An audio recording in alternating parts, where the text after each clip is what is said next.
Oui, je suis enfant de Dieu. De Dieu. Oui, et tu fends la mer et je peux la traverser.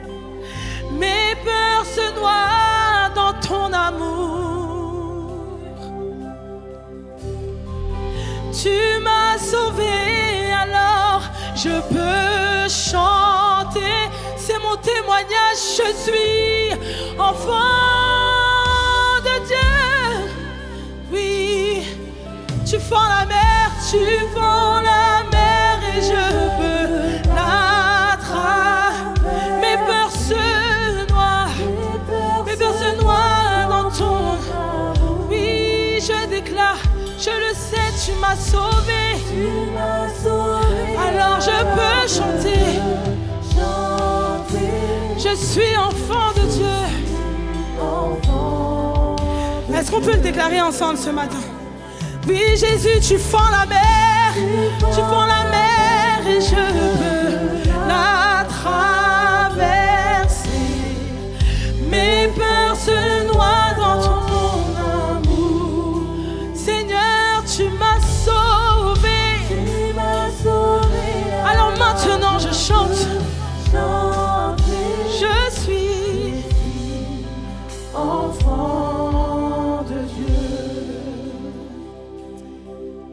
Est-ce que vraiment ce matin, nous avons affaire à des enfants de Dieu? Comment allez-vous? Par la grâce de Dieu, ça va. Donc on va essayer ce matin de laisser de côté nos fatigues, de laisser de côté nos difficultés, nos circonstances, pour vraiment permettre à Dieu de prendre toute la place dans cette célébration. Parce que vraiment ce matin, ce que Dieu m'a mis à cœur, c'est de vous parler d'une arme que chaque enfant de Dieu possède. En fait, cette arme permet de sortir à chaque fois victorieux de toutes nos batailles que nous menons au quotidien. En fait, quand je parle, cette arme en fait, c'est la louange. Il faut savoir que la louange, lorsque vraiment un enfant de Dieu se met à louer, lorsqu'un enfant de Dieu se met à donner à Dieu une louange authentique, les murs tombent devant lui, les portes s'ouvrent, les montagnes disparaissent devant lui. Peut-être qu'il y en a parmi vous qui ne comprenez pas ce que je dis, mais je vais vous parler d'un roi, le roi Josaphat en fait. À un moment donné, on est venu lui annoncer que 3 armées se liaient pour s'avancer contre lui. Pris de peur, parce qu'il savait très bien que lui et son armée ne faisaient pas du tout le poids devant 3 autres armées, 3 autres grandes armées. Donc il est allé au pied de son maître. Il a ordonné un jeûne à tout le peuple. Et pendant ce temps de jeûne, le Seigneur a répondu. En fait, pendant le temps de jeûne, il a pu exposer à Dieu ses faits.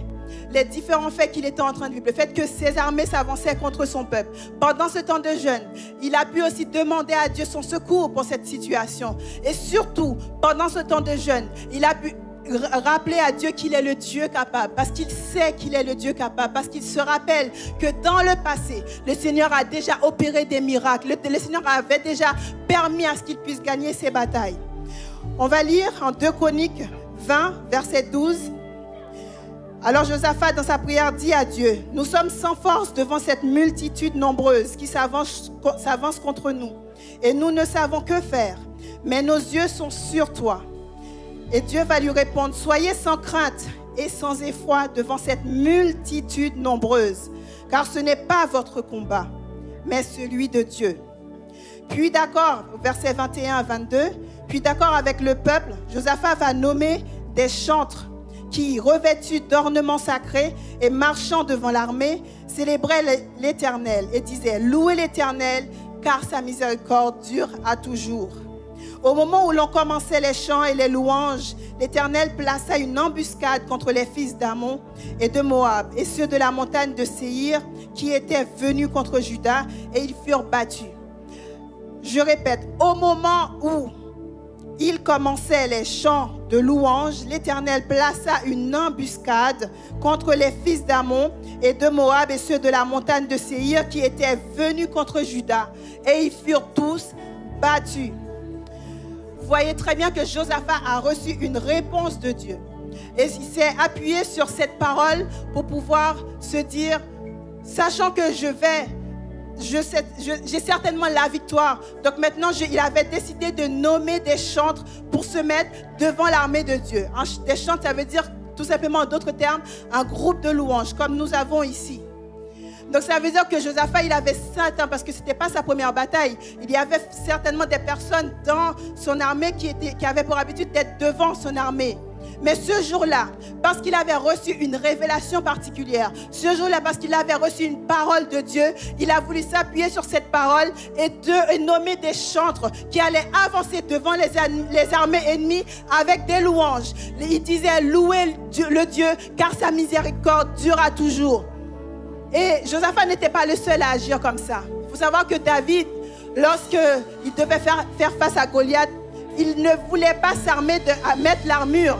Au contraire, il a dit, je viens te combattre au nom de Jésus. Et nous savons qu'il a remporté la victoire. Gédéon, il a fait sonner les trompettes à ses 300 hommes. Et les autres armées adverses, entendant ça, alors ils ont pris peur, ils ont pris la fuite. Josué, lorsque Jésus lui a dit, tu dois faire 7 fois le tour de la ville de Jéricho. Alors, au dernier tour, ils ont chanté des louanges, ils ont sonné des trompettes. Et vous savez que les murailles sont tombées. Alors, j'ai envie de vous dire, à vous mes frères et sœurs ce matin, que dans notre louange, il y a une puissance qui nous dépasse. Alors, j'ai envie de dire à chaque enfant de Dieu qui sait que dans sa louange, il y a une victoire certaine, de se mettre debout ce matin pour donner gloire à Dieu, pour donner à Dieu toute la louange qu'il mérite, afin de lui offrir une louange authentique. Et je vous demande vraiment de mettre de côté tous nos soucis, de mettre de côté tous nos problèmes, afin que le Seigneur puisse nous ouvrir nos yeux spirituels, pour qu'on puisse vraiment le voir grand, pour qu'on puisse vraiment le voir comme le Dieu qui est capable de résoudre l'impossible, et que vraiment on puisse voir sa gloire se manifester dans notre vie ce matin. Et je vous demande vraiment de vous tenir telle une armée, sachant que le groupe de louanges qui est derrière moi est devant vous et va vous mener vers cette victoire certaine à travers ce temps de louange que nous allons offrir. Vraiment, soyons prêts pour louer Dieu, et que Dieu vous bénisse. Amen. Alléluia. Wow. Alléluia. Ok. Alléluia. En fait, je ne veux même pas que vous répétiez après moi. Je veux que vous ayez votre propre cri à vous. Moi, mon cri à moi, mon cri de guerre à moi, c'est Alléluia. C'est quoi ton cri à toi? Moi, j'ai envie de crier Alléluia.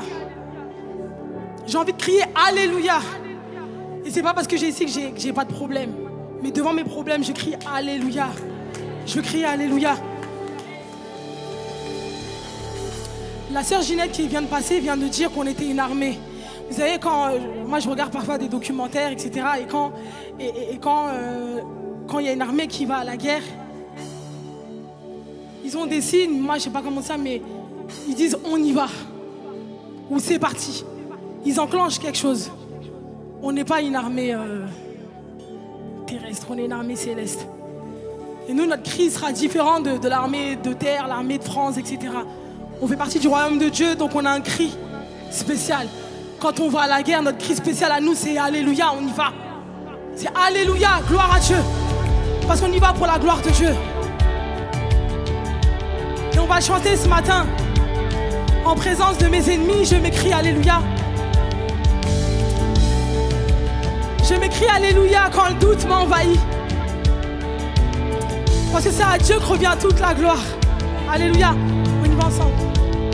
Je m'écris Alléluia en présence de mes ennemis. Je m'écris Alléluia quand le doute m'envahit. Je m'écris Alléluia, mon âme est une mélodie. Je m'écris Alléluia, car du ciel tu combats pour ma vie. Alors, oui, je chanterai au milieu de la tempête. Avec puissance, je veux déclarer ma louange. De la poussière, l'espoir renaît. La mort est vaincue, le roi est vivant. Alors je chante, je m'écris alléluia. Tout mon être loue ton nom, tout mon être loue ton nom. Ensemble, je m'écris alléluia. Je m'écris alléluia. Les ténèbres s'enfuiront, les ténèbres s'enfuiront. Hey, je m'écris alléluia. Je m'écris alléluia. Au milieu de l'incompréhension, au milieu de l'incompréhension, je m'écris gloire à toi Seigneur. Alléluia. De la peur nous triomphons, de la peur nous triomphons. Alors oui, je chanterai au milieu de la tempête, avec puissance. Je veux déclarer ma louange. De la poussière, l'espoir renaît. La mort est vaincue, le roi est vivant. Je chanterai au milieu de la tempête, avec puissance. Je veux déclarer ma louange. De la poussière, l'espoir renaît. La mort est vaincue, le roi encore, le roi. Alors chante, je chanterai au milieu de la tempête, avec puissance. Je veux déclarer ma louange. De la poussière, l'espoir renaît. Car la mort est vaincue, le roi est vivant. Je crois qu'on ne saisit pas les paroles qu'ils sont en train de dire. On a saisi? Ils ont saisi? Vous avez saisi? Vous avez saisi? Non, je vais poser une vraie question. Est-ce que vous avez saisi ce qu'on est en train de dire? Non, parce que je vous vois, la mort est vaincue. La mort est vaincue, les gars. Le roi est vivant, on est en train de parler. On est en train de déclarer des choses qui sont réelles. Ce matin, au premier culte, je disais, le monde nous croit fous de louer un Dieu qu'on ne voit pas. Nous, on sait qu'il existe. On sait que 3 jours, le tombeau était vide. On sait que Dieu est ressuscité. Alors, en ce lieu, si on nous croit fous, soyons fous. Soyons fous d'exprimer la louange. Soyons fous d'exprimer l'adoration. Soyons fous d'exprimer ce que Dieu est. Et on va chanter un peu plus fort. On va chanter encore plus fort. Et si le monde essaie de nous taire, on criera encore plus fort que Jésus est vivant. Et si ta situation essaie de fermer ta bouche, chante et parle encore plus fort. On y va ensemble. Hey! Chantons un peu plus fort. Chantons un peu plus fort. On commence doucement, parce que j'ai envie de voir où vous allez. Chantons un peu plus fort. Chantons un peu plus fort. Je vous entends pas. Chantons un peu plus fort.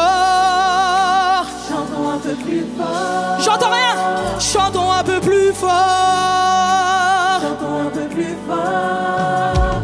Chantons un peu plus fort. En présence de nos ennemis, chantons. Chantons un peu plus fort. Quand le doute nous envahit, chantons un peu plus fort. Notre âme est une mélodie. Chantons un peu plus fort. Car du ciel il combat pour nos vies. Chantons un peu plus fort. Chantons un peu plus fort. Hey, chantons un peu plus fort. Chantons un peu plus fort. Chantons un peu plus fort. Chantons un peu plus fort.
au milieu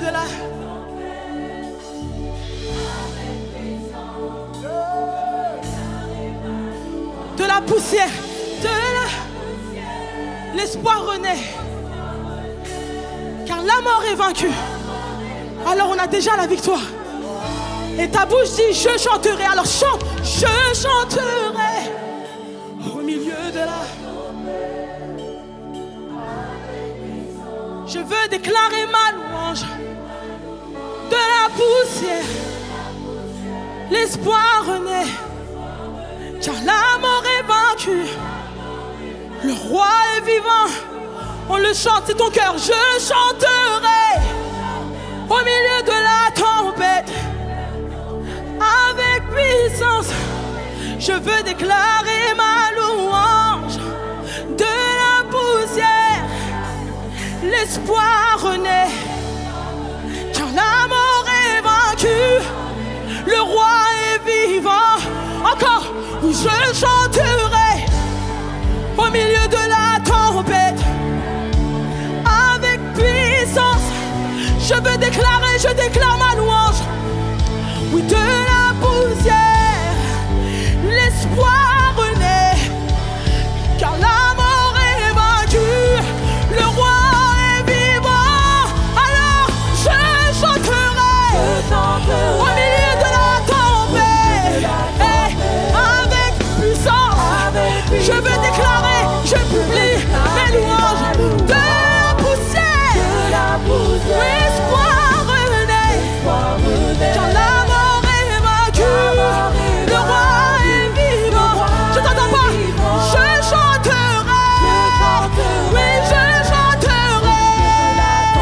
Je chanterai. Je veux déclarer, oui, de la poussière, l'espoir renaît. La mort est vaincue, le roi est vivant. Alléluia, alléluia. On dit que la mort est vaincue. Car la mort est vaincue. C'est pas une hérésie. La mort est vaincue. Pour ta famille, la mort est vaincue.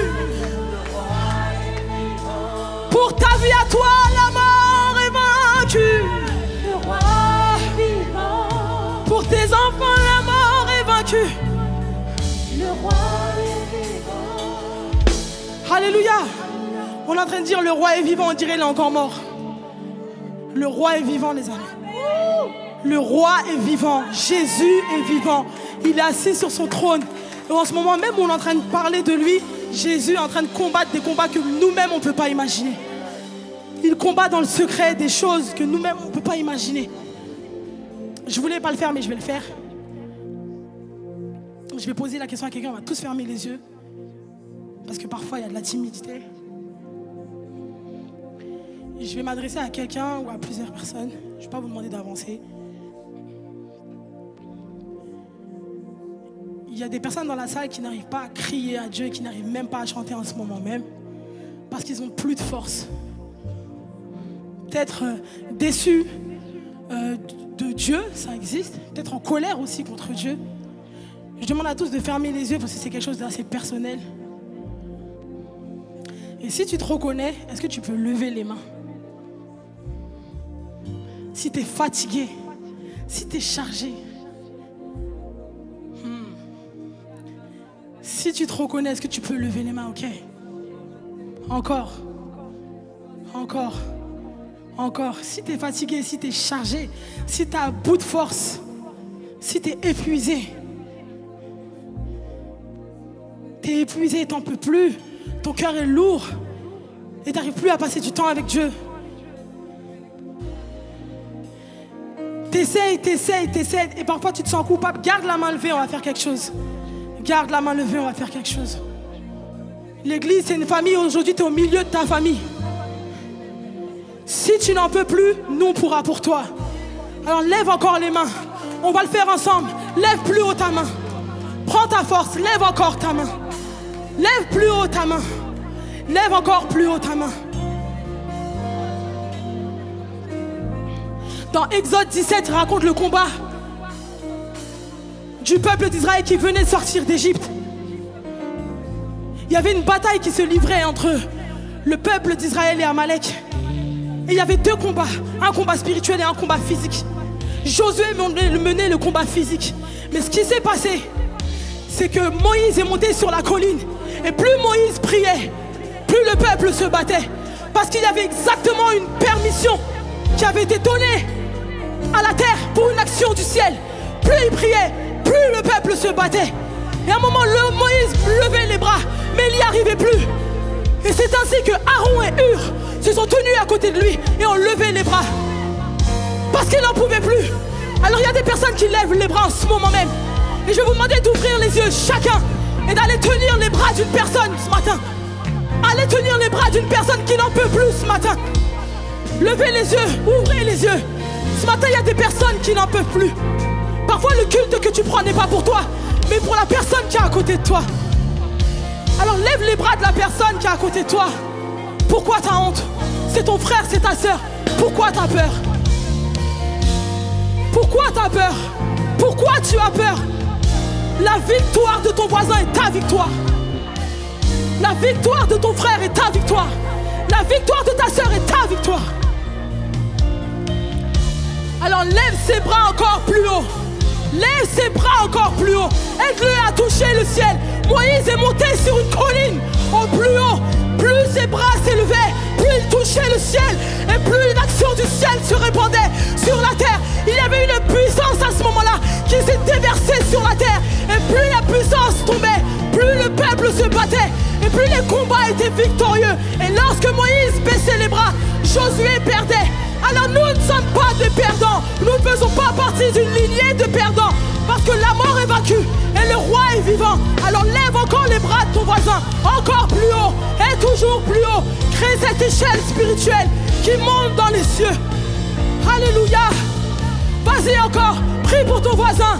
Il faut une atmosphère de prière en ce lieu. Prie encore pour ton voisin. Alléluia. Alléluia. Alléluia. Alléluia. Alléluia. Ne t'arrête pas de prier. Je m'attends à toi. J'ai tant besoin de toi. Il y a des mains qui se baissent. Lève tes mains. Ouvre mes yeux jusqu'au bout pour voir comme jusqu'au bout. Je m'attends à toi. Je me confie en toi. Ouvre mon esprit pour entendre ta voix. Encore. Je m'attends à toi. J'ai tant besoin. Si tu ne peux pas, on chante pour toi. Ouvre mes yeux pour voir comme toi. Je m'attends à toi. Je me confie en toi. Ouvre mon esprit pour entendre. Encore. Je m'attends à toi. Je m'attends à toi. J'ai tant besoin de toi. Ouvre mes yeux. Ouvre mes yeux pour voir comme toi. Pour voir comme toi. Je m'attends à toi. Je me confie en toi. Ne baisse pas les bras, ne baisse pas les bras. Ouvre mes yeux pour entendre ta voix. Plus haut, plus haut. Je m'attends à toi. Je m'attends à toi. Toujours le ciel. J'ai tant besoin de toi. Ouvre mes yeux. Ouvre mes yeux pour voir comme toi. Pour voir comme toi. Je m'attends à toi. Je m'attends à toi. Je me confie en toi. Je me confie en toi. Ouvre mon esprit, Seigneur. Ouvre mon esprit pour entendre ta voix. Et je le déclare. Je t'aime, ô Éternel, ma force. Je t'aime, mon Dieu, mon. C'est pas fini, on touche le ciel jusqu'au bout, jusqu'au bout, jusqu'au bout. Et c'est faut que tu montes sur la pointe des pieds pour arriver à toucher la gloire de Dieu ce matin. On y va, alors on déclare, Seigneur, Je t'aime, ô Éternel, ma force. Je t'aime, ô Éternel. Tu es ma force et je m'accroche à toi. Je m'accroche. Tu tends ta main et je la saisis ce matin. Je saisis ta main ce matin, Seigneur. Je t'aime, mon sauveur, pour toujours et à jamais. Je t'aimerai. Je t'aime, ô Éternel, ma force. Je t'aime, mon Dieu, mon bouclier. Encore. Je t'aime, mon sauveur, mon rocher. Parce qu'il est ton rocher. Pour toujours et à jamais. Je t'aimerai. Encore. Déclare encore ce matin. Je t'aime, Seigneur. Je t'aime, Seigneur. Je t'aime, mon Éternel, ma force. Alléluia. Je t'aime, mon Dieu, mon bouclier. Je t'aime, mon Dieu, mon bouclier. Parce que tu es mon bouclier. Je t'aime, mon sauveur, mon rocher. Je t'aime, mon sauveur. Parce que tu es mon rocher. Pour toujours et à jamais, je t'aimerai. Je t'aimerai. Je t'aimerai. À bout de force, je crie. Je t'aime, ô Éternel. Je t'aime, ô Éternel, ma force. Je t'aime, mon Dieu. Tu es mon bouclier. Je t'aime, Seigneur, parce que tu es mon rocher sur lequel je m'appuie. Mon abri sûr. Tu es saint, tu es roi. Je n'en peux plus, Seigneur. Mais je t'aime, Seigneur, pour toujours et à jamais. Je t'aimerai. Je t'aimerai. Et ma réponse est Alléluia, tu règnes. Alléluia. Mon Dieu règne. Mon Dieu règne. Alléluia. Mon Dieu règne. Alléluia. Mon Dieu règne. Alléluia. Mon Dieu règne. Alléluia. Mon Dieu règne. Mon Dieu règne. Pour toujours et à jamais. Pour toujours et à jamais. Alléluia. C'est mon cri ce matin, Seigneur.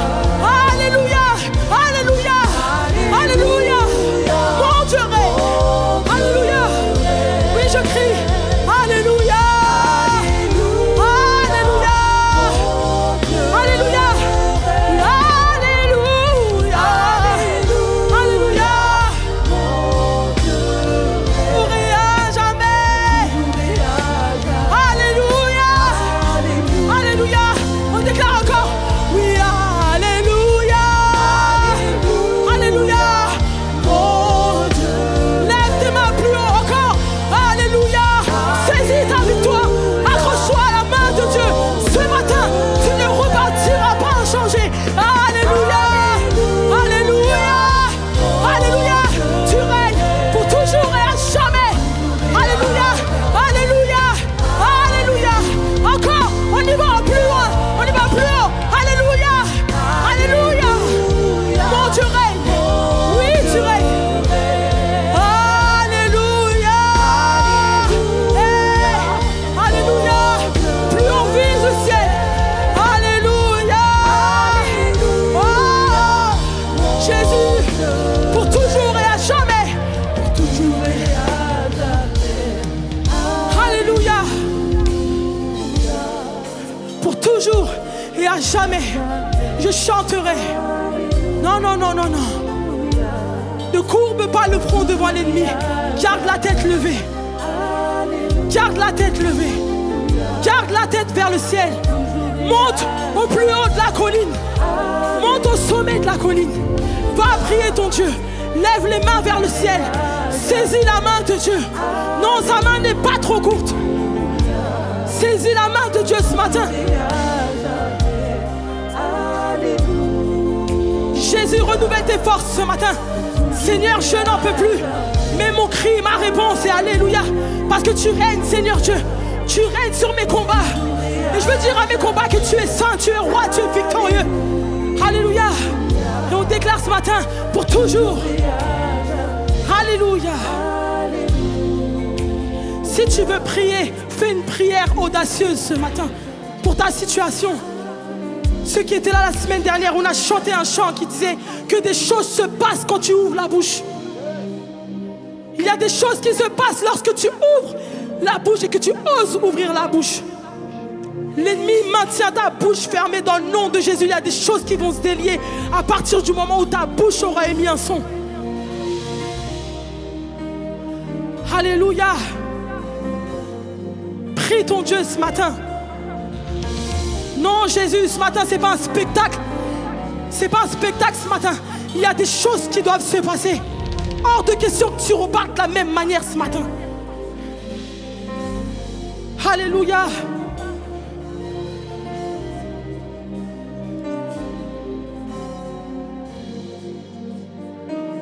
Fais une prière audacieuse vers ton Dieu ce matin. Sois audacieux. Active ta foi audacieuse. Active ta foi audacieuse ce matin. Active ta foi audacieuse ce matin. Active ta foi audacieuse ce matin. On aime bien dire, on aime bien demander aux gens, prie pour moi. Ok, ils vont prier pour toi. Commence à prier pour ta situation. Pour que les murs tombent ce matin.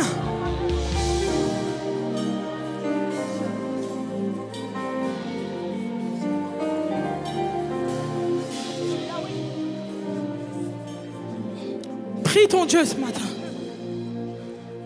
C'est pas une honte de dire à Dieu je n'en peux plus. Au contraire.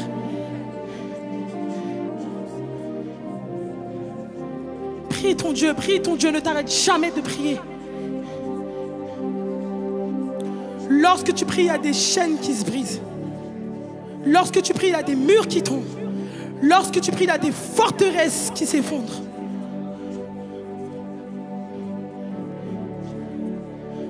Alléluia. Le Alléluia n'est pas une virgule dans une phrase. C'est un cri de victoire.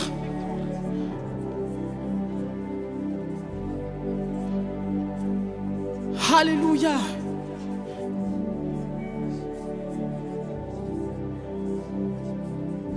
Jésus. Tu es Yahweh. Tu es Yahweh. Tu es Yahweh. Tu es. Il est pour toi. Tu es Yahweh. Tu es Yahweh. Tu es Yahweh. Tu es Yahweh. C'est ton cri, on déclare qu'il est Yahweh.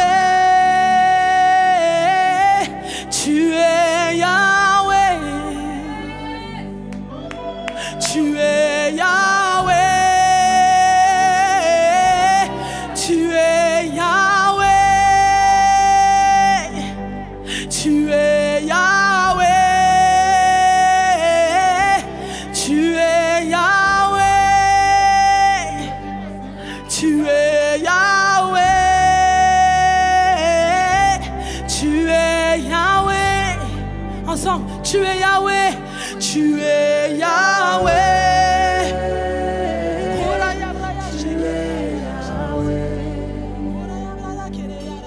Tu es Yahweh.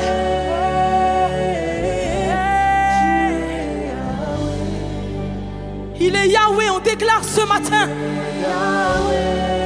C'est pas n'importe qui. On n'est pas en train d'appeler Pierre ou Paul.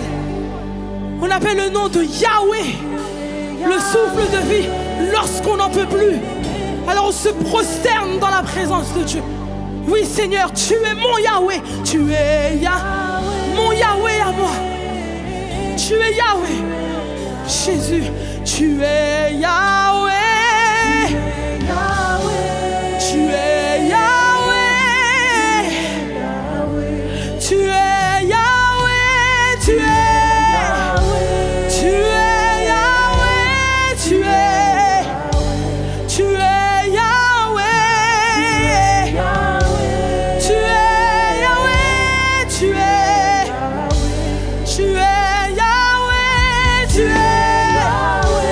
Tu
Et on va simplement lui dire, tu es mon roc au jour de la détresse.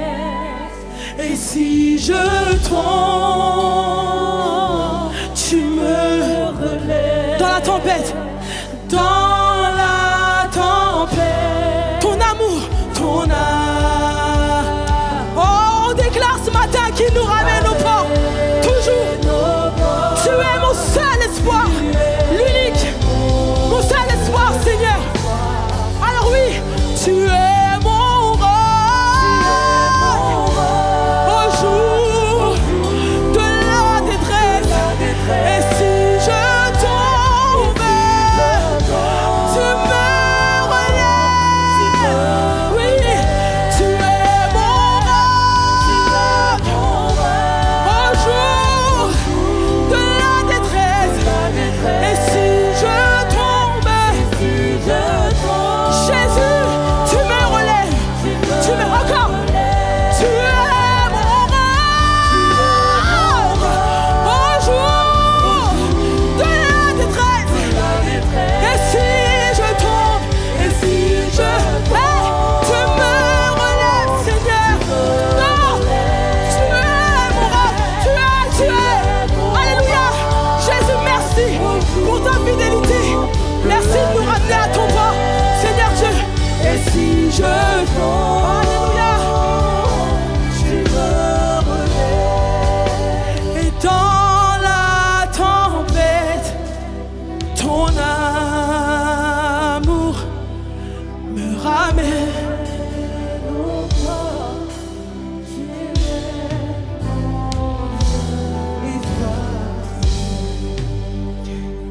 Car il est Yahweh, il est Yahweh. Que tu le veuilles ou pas, il est Yahweh. Il est Yahweh. Que tu le veuilles ou pas, il reste Il Yahweh. est Yahweh. Là, je parle pas forcément à toi, mais je parle à ce qui t'empêche Il de est l'adorer. Yahweh. Que tu le veuilles ou pas, il reste Il Yahweh. est Yahweh. Que tu l'adores ou que tu ne l'adores pas, il reste Il Yahweh. est Alors, je sais là pour toi. Yahweh. Choisis la bonne Il y a part. quelque chose qui t'empêche. Choisis la bonne part. Et tu as intérêt Alléluia. à avancer vers lui. Il est Yahweh. Que tu le veuilles ou non, il reste Yahweh, il a le contrôle de ta vie. Il est Yahweh. Il est Laisse-moi te dire qu'il est présent et qu'il veut te dire je suis là. Il est Yahweh. Je suis celui qui suis. Je suis celui qui suis.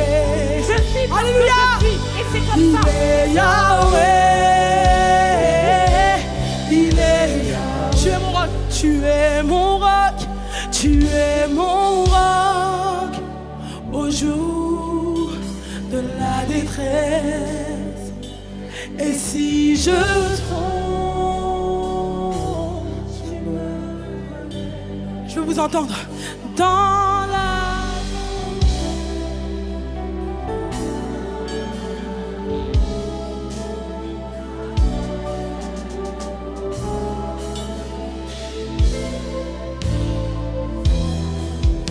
Encore, c'est ton cri personnel. Tu es.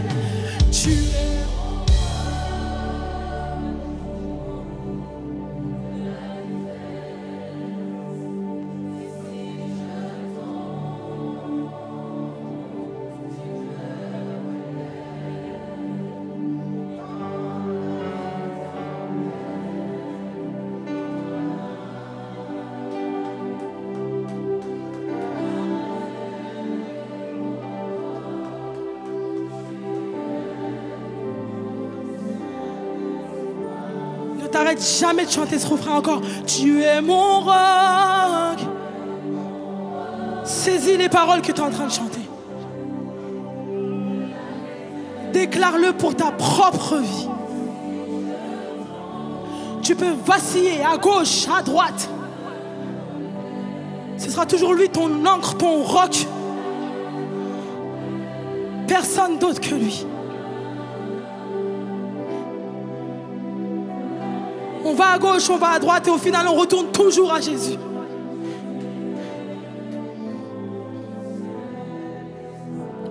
Alors déclare-toi pour ta propre vie, il n'y a pas de choix. Tu es Yahweh.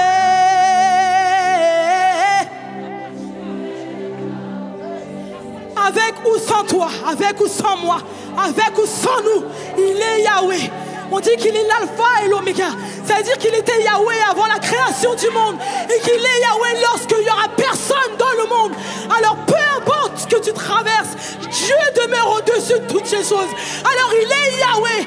Déclare sur ta situation que si la fin n'est pas aujourd'hui, parce qu'il est l'alpha et l'oméga, il n'y a pas d'autre choix que de crier qu'il est Yahweh ce matin. Il n'y a pas d'autre choix. Ma fille est malade. C'est pas une fin en soi. La fin réside dans le nom de Yahweh. Parce qu'il est l'alpha et l'oméga. Il est l'alpha et l'oméga de ta situation. Alors il est Yahweh. Lève tes bras plus haut vers le ciel. Tiens les bras du Seigneur. Et c'est lui, papa.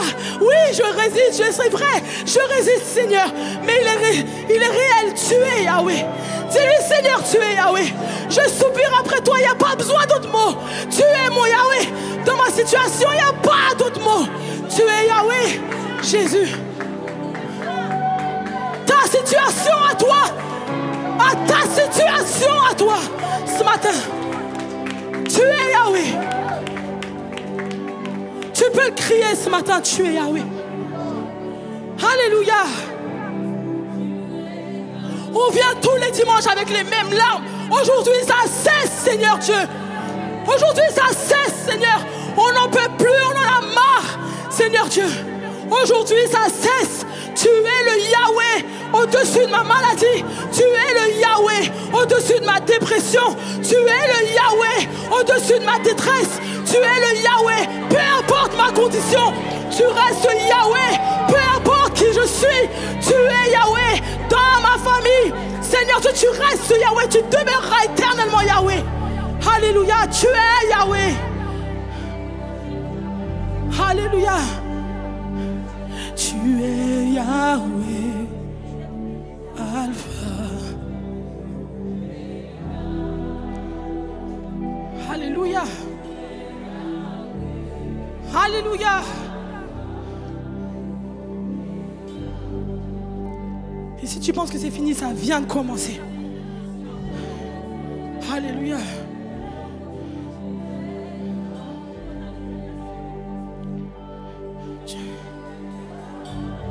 Tu résistes, tu résistes, tu résistes, tu résistes, tu résistes. Ce matin, on ouvre la bouche, on tient tes bras pour que les murs tombent dans le nom de Yahweh. Ce n'est pas pour le pasteur Abed, ce n'est pas pour l'équipe de louange, mais c'est dans le nom de Jésus que les choses se passent. Alléluia, Jésus. Fais-nous voir ta gloire ce matin, Seigneur Dieu. On veut expérimenter une autre dimension de toi ce matin, Seigneur. Alléluia. Alléluia. Alléluia.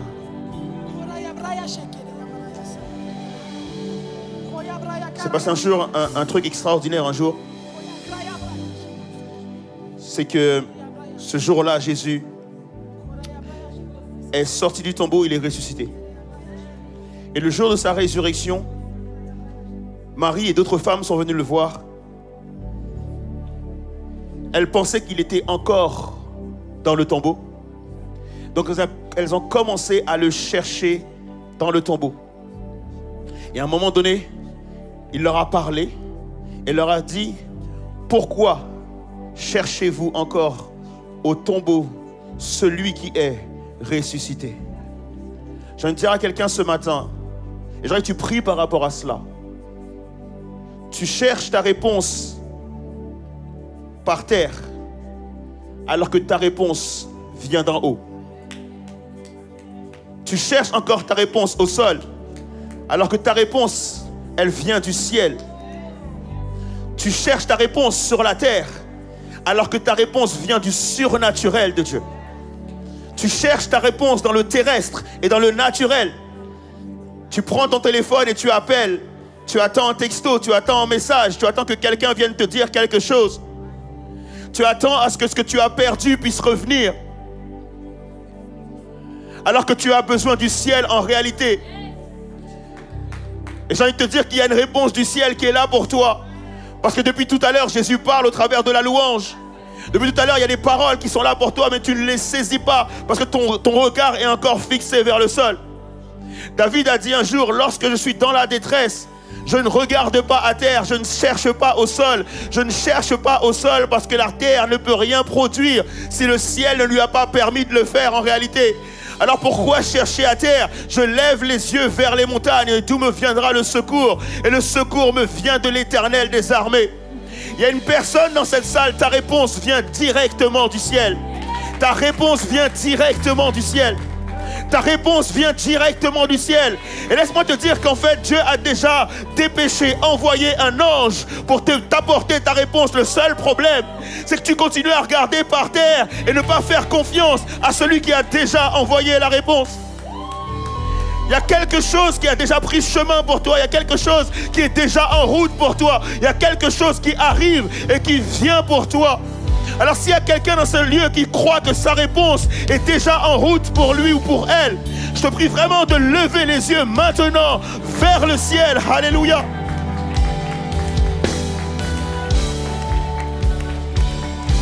Lever les yeux vers le ciel, ça ne signifie pas simplement regarder vers le ciel. Mais lever les yeux vers le ciel, c'est être connecté avec ce qui se passe au ciel. Et de dire, Seigneur, que le ciel maintenant agisse sur la terre et me permette de voir ma réponse. Alors pendant 1 minute, pas prendre trop de temps les amis.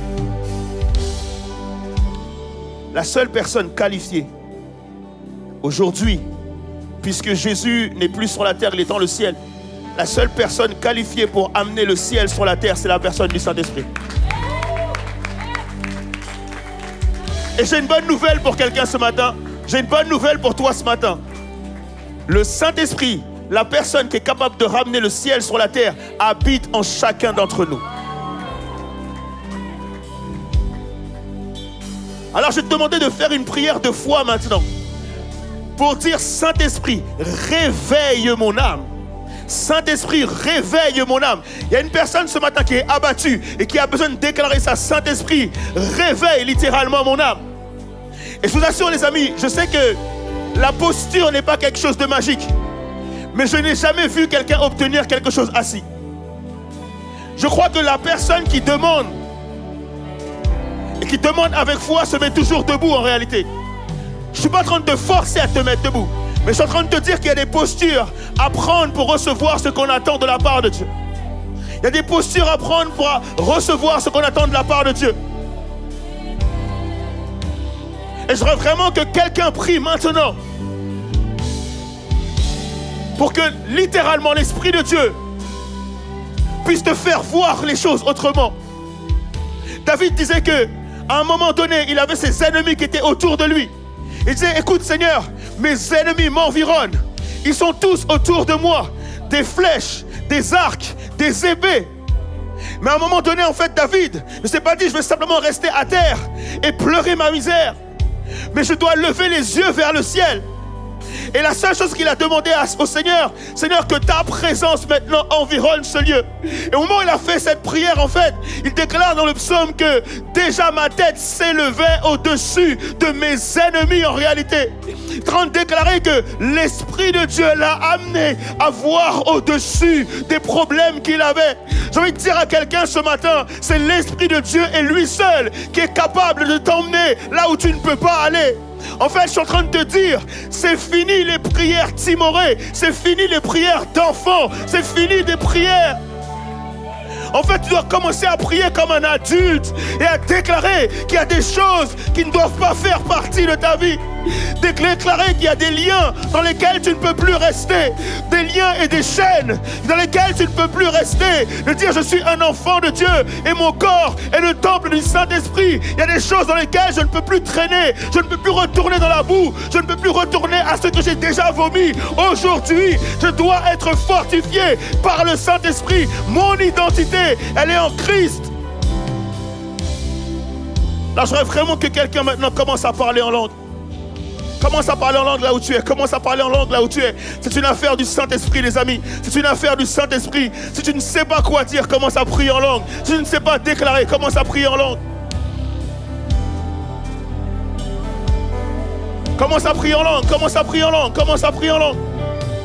Alléluia. Commence à prier en langue. Commence à prier en langue. Oh Seigneur, s'il y a des personnes ici qui ne savent pas prier en langue, Seigneur, on attend un baptême du Saint-Esprit là maintenant. On attend un baptême du Saint-Esprit là maintenant. Mais donne à chacun la possibilité de prier en langue là maintenant, Seigneur Jésus, roi des rois. Donne à chacun ce cadeau. Donne à chacun ce cadeau. Donne à chacun ce cadeau. Alléluia. Donne à chacun ce cadeau, Seigneur Jésus. Alléluia. Alléluia. Donne-nous de sortir du naturel, Seigneur Dieu, Papa. Donne-nous de rentrer dans une dimension surnaturelle là maintenant. Alléluia. Active, active, active, active. Active, active, active, active. Active, active. Alléluia. Active, active, active, active. Oh, laisse l'Esprit de Dieu remplir ta bouche. Laisse l'Esprit de Dieu remplir ta bouche. Alléluia. Oh, alléluia. Alléluia. Alléluia. Au nom de Jésus. Au nom de Jésus. Oh, Saint-Esprit. Saint-Esprit. Je ne sais pas encore combien de temps ni de minutes que tu nous accordes pour ce culte, Seigneur Dieu. C'est toi qui disposes du temps. C'est toi qui disposes des saisons. Tu fais toutes choses bonnes en ton temps, Seigneur Jésus. Mais je crois ce matin, Seigneur, c'est encore une fois une matinée d'activation, Seigneur Dieu. Je crois, Seigneur Jésus, roi des rois, que c'est un temps de délivrance. Que c'est un temps, Seigneur Dieu, pour des gens d'être libérés, Seigneur Jésus, roi des rois. Libérer les captivités, libérer, Seigneur Jésus, des fausses croyances. Libérer des guerres, libérer, Seigneur Jésus, de ce qui se passe dans leur vie, Seigneur Jésus, roi des rois. Alors, Saint-Esprit, je t'en supplie, Père, connecte-nous à toi, Seigneur Dieu. Oh, alléluia, pendant toutes les minutes que tu nous donnes encore dans cette célébration, connecte-nous à toi, Seigneur Dieu. Permets-nous de voir, pendant que nous prions, pendant que nous prêchons, pendant que nous chantons, Seigneur, que des personnes aient des songes et des visions là maintenant. Que des personnes soient visitées là maintenant. Que des personnes soient visitées là maintenant. Seigneur, nous te faisons confiance. Alléluia, je déclare que nous te faisons confiance, Seigneur Jésus. Tu es notre rocher. Je te fais confiance, Seigneur Jésus, roi des rois. Fais comme tu veux, au nom de Jésus-Christ. Alléluia. Amen. Amen, amen. Alléluia.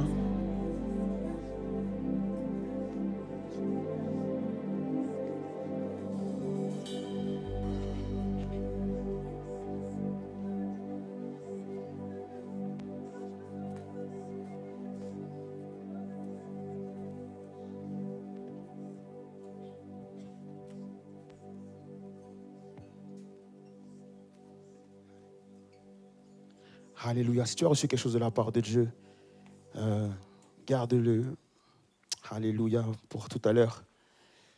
Si quelqu'un a reçu quelque chose de la part du Seigneur, garde-le pour tout à l'heure. Tu auras peut-être l'occasion de pouvoir te laisser dire quelques paroles que tu aurais reçues de la part de Dieu. Amen. Amen. Parce que nous croyons que Dieu parle. Amen. Et je crois que vraiment, il faut vraiment que vous soyez attentifs à cela. Ne soyez pas surpris de tout ce qui prend place chaque dimanche. Parce que je crois que Dieu veut activer vraiment l'Église dans une activité surnaturelle. Vraiment, vraiment. Et je sais que beaucoup de personnes peut-être se disent je ne sais pas ce que c'est, je doute de ce que c'est, je ne sais pas encore. Mais en fait, il faut juste que tu te dises que quoi qu'il arrive, en fait, Dieu va le faire. Et c'est même pas qu'il va le faire, c'est qu'il est en train de le faire. Donc, tu risquerais de te retrouver un peu perdu si tu ne comprends pas que ton culte aujourd'hui ne peut plus être seulement le dimanche. Je viens de parler à quelqu'un ce matin. Si tu ne comprends pas que ton culte, ta prière, ta vie de prière, ta consécration à Dieu, en fait, ce n'est pas simplement, et ça ne peut plus être simplement le dimanche. Il va falloir que tu puisses te connecter à Dieu. Il va falloir que tu puisses vivre ce qu'on est en train de vivre là. Parce que je veux croire que Dieu veut que toute son Église soit activée dans les dons spirituels et qu'il vive, et que l'Église entière vive le surnaturel. Est-ce qu'on est d'accord avec ça ou pas? Et ça doit être quelque chose qui anime tes pensées. Ça doit être quelque chose qui soit ancré profondément en toi pour dire, Seigneur, en fait, pendant que tu visites ton Église, pendant que tu fais cela, eh ben, je veux que tu puisses le faire aussi pour moi. Et je crois que si quelqu'un vraiment se décide à marcher dans le surnaturel avec Dieu, Dieu le fera parce que c'est son cœur de le faire. Amen. Et donc, du coup, ce matin, j'aimerais vous parler de la parole de Dieu. dans le sens où la parole de Dieu est une ancre solide. Dis à ton voisin, la parole de Dieu est une ancre solide.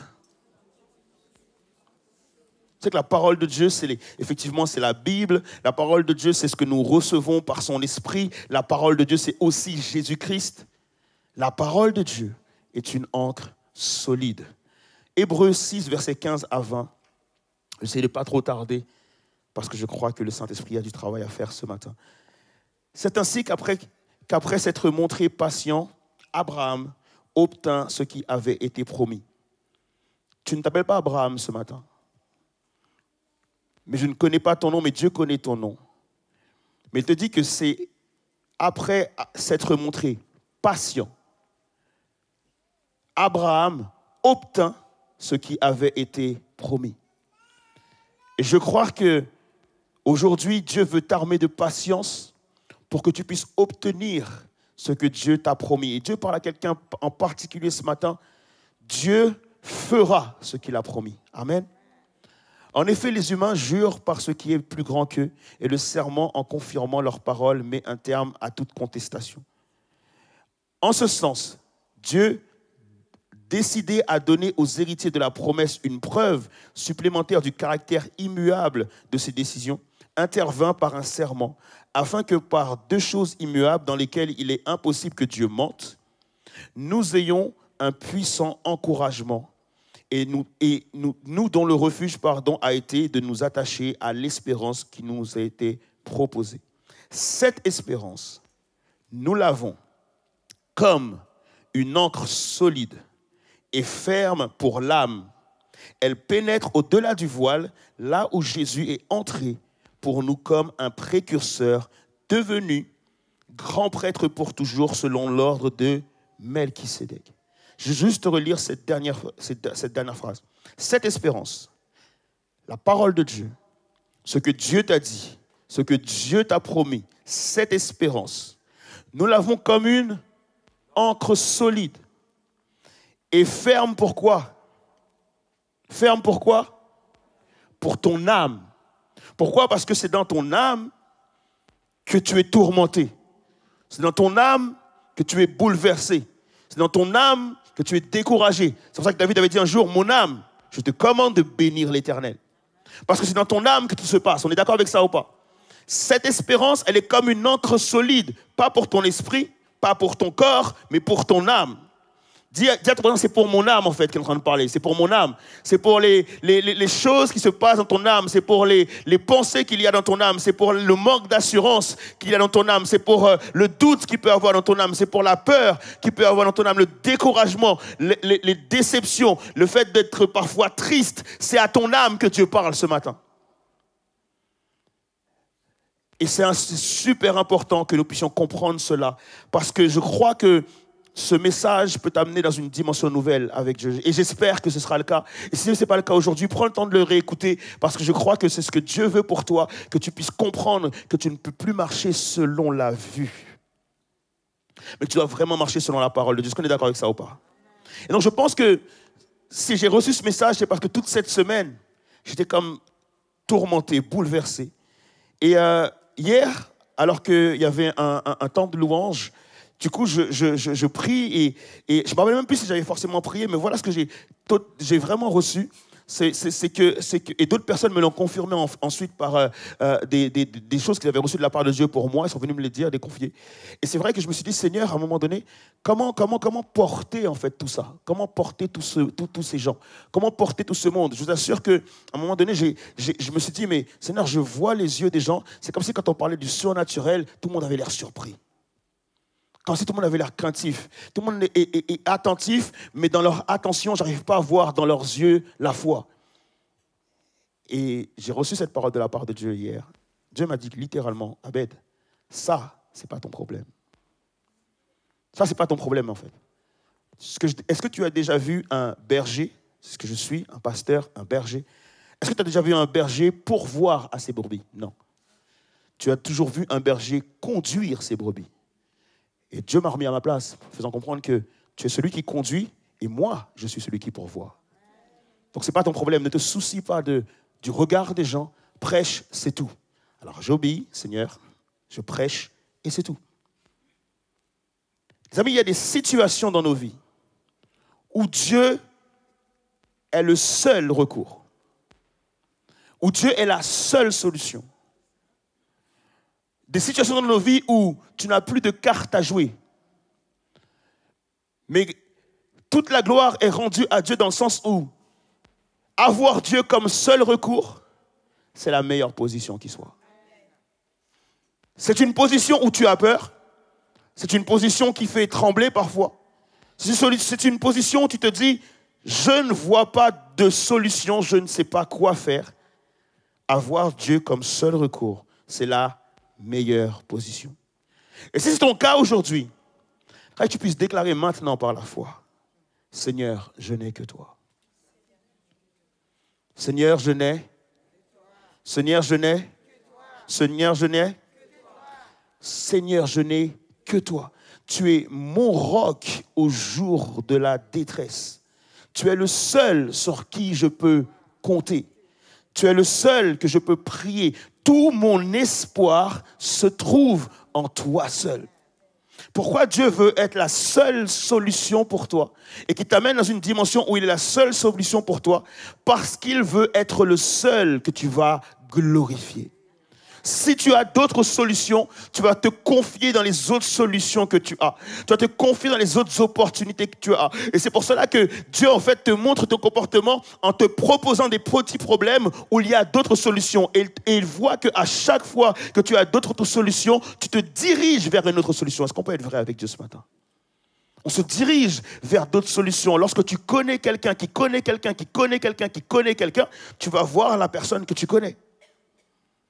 Mais Dieu veut que, parfois, qu'il soit la seule solution afin que l'on puisse glorifier que Dieu seul.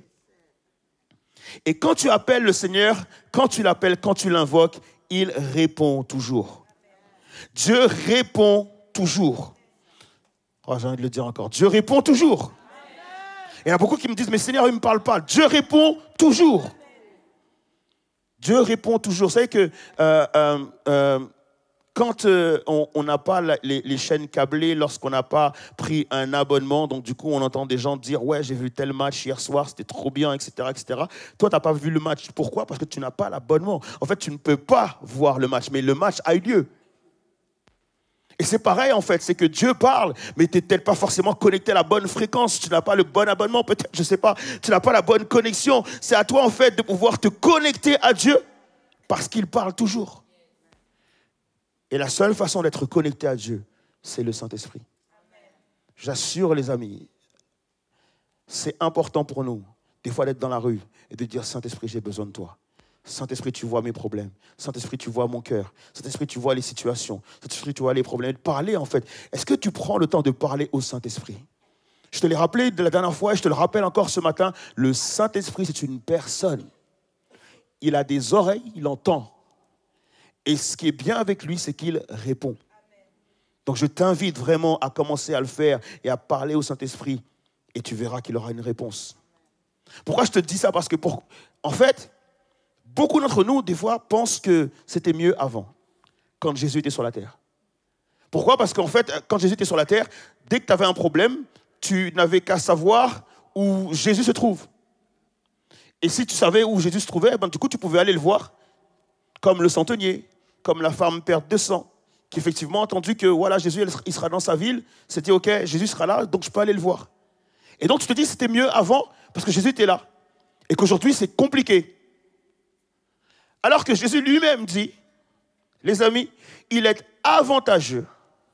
En d'autres termes, c'est mieux pour vous que je m'en aille. Parce que si je reste, le consolateur, le Saint-Esprit ne viendra pas.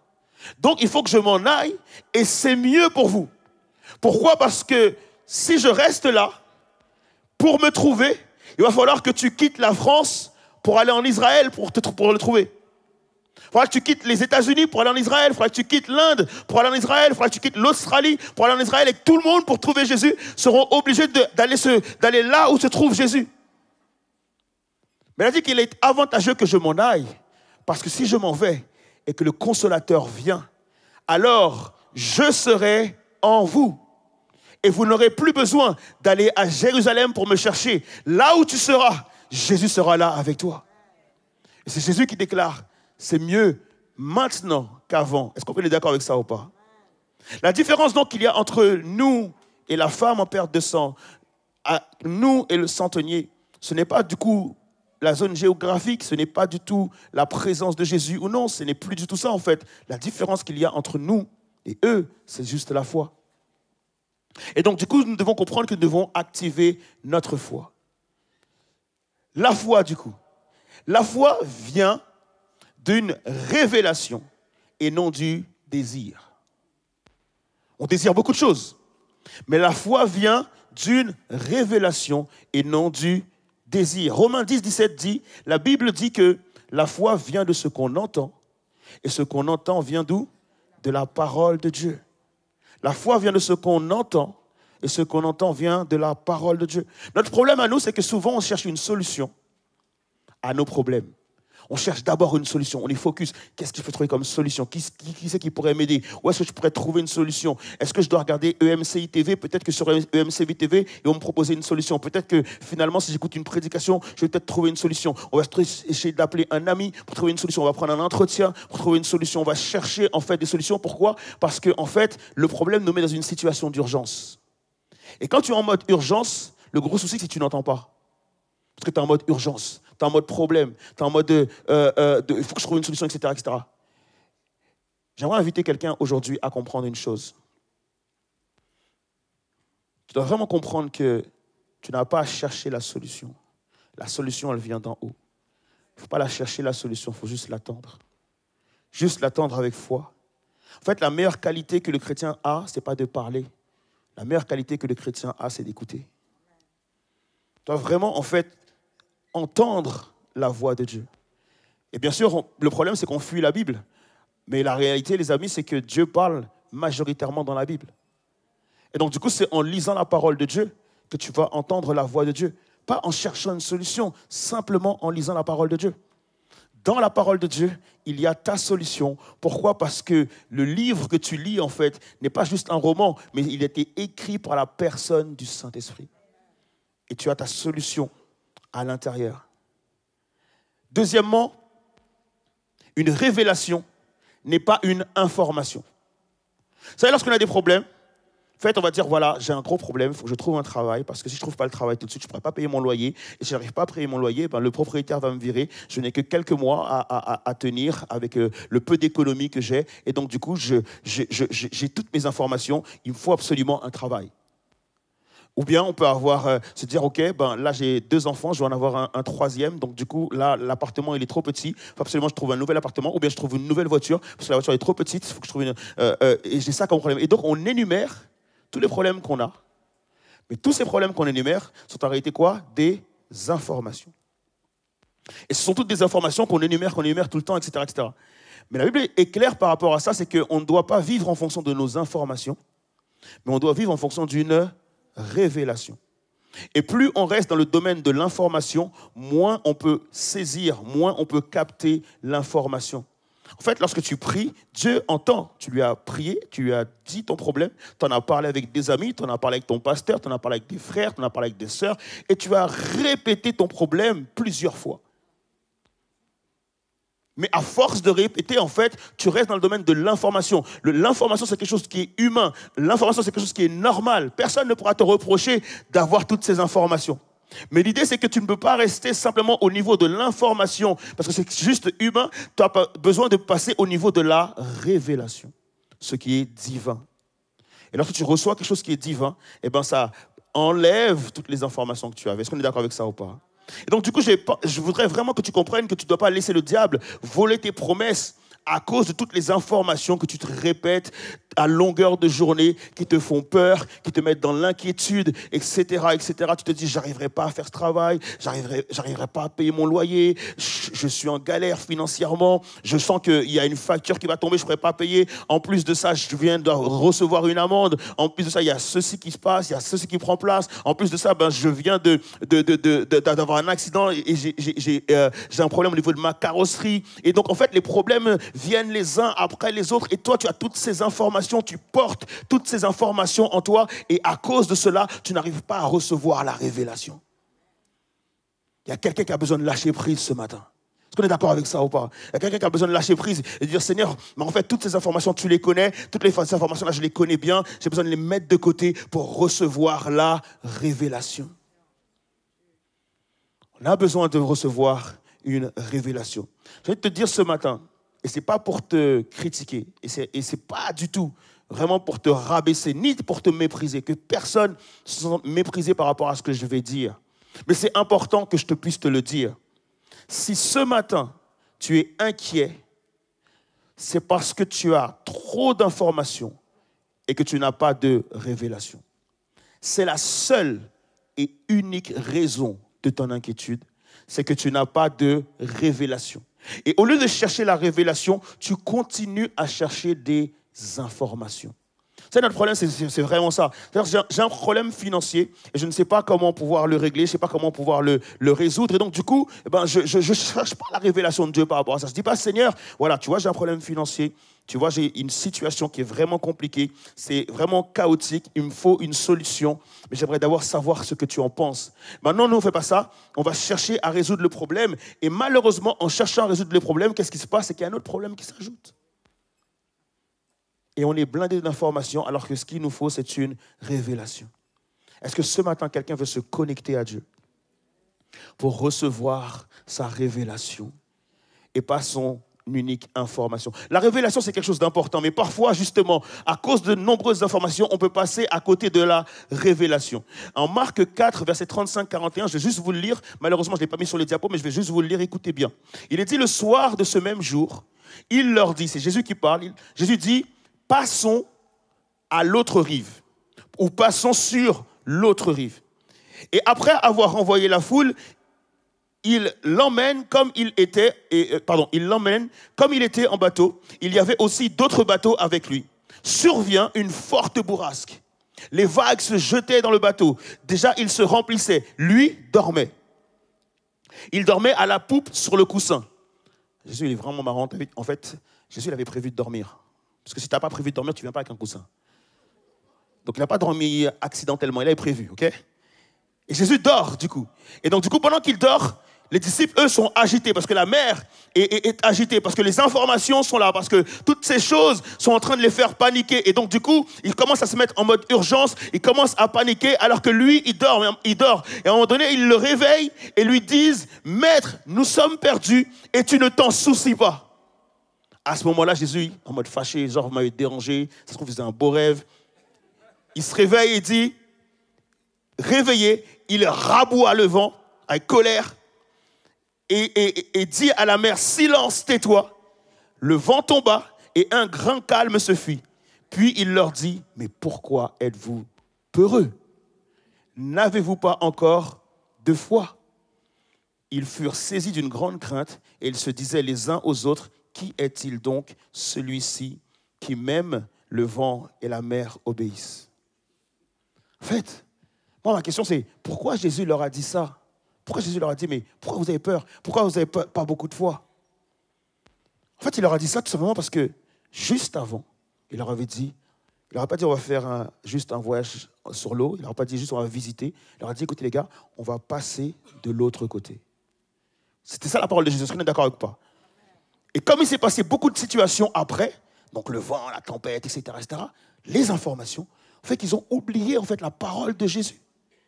Si Jésus te dit, je vais passer avec toi de l'autre côté, ça veut dire que peu importe ce qui se passe entre le moment où il te le dit et au moment où tu passes de l'autre côté, tu dois garder la foi que tu vas passer de l'autre côté. Est-ce qu'on est d'accord avec ça ou pas?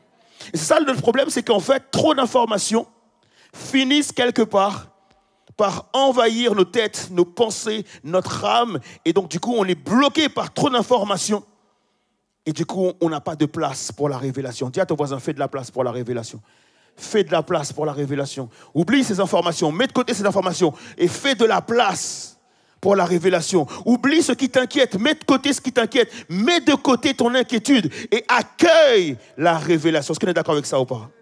Pourquoi tu dois accueillir la révélation? Pourquoi? Parce que le miracle, les amis, le miracle n'est pas le changement des circonstances, mais la parole. Le miracle n'est pas dans le changement des circonstances, mais dans la parole de Dieu. Notre problème, c'est que nous, on a besoin que les circonstances changent pour croire. On a besoin que les circonstances changent pour croire. Lorsque Pierre était sur le bateau et que Jésus marchait sur l'eau et qu'il a dit à Jésus, est-ce que je peux te rejoindre? La seule chose que Jésus lui a dit, viens. Mais l'eau ne s'est pas transformée en glace pour autant.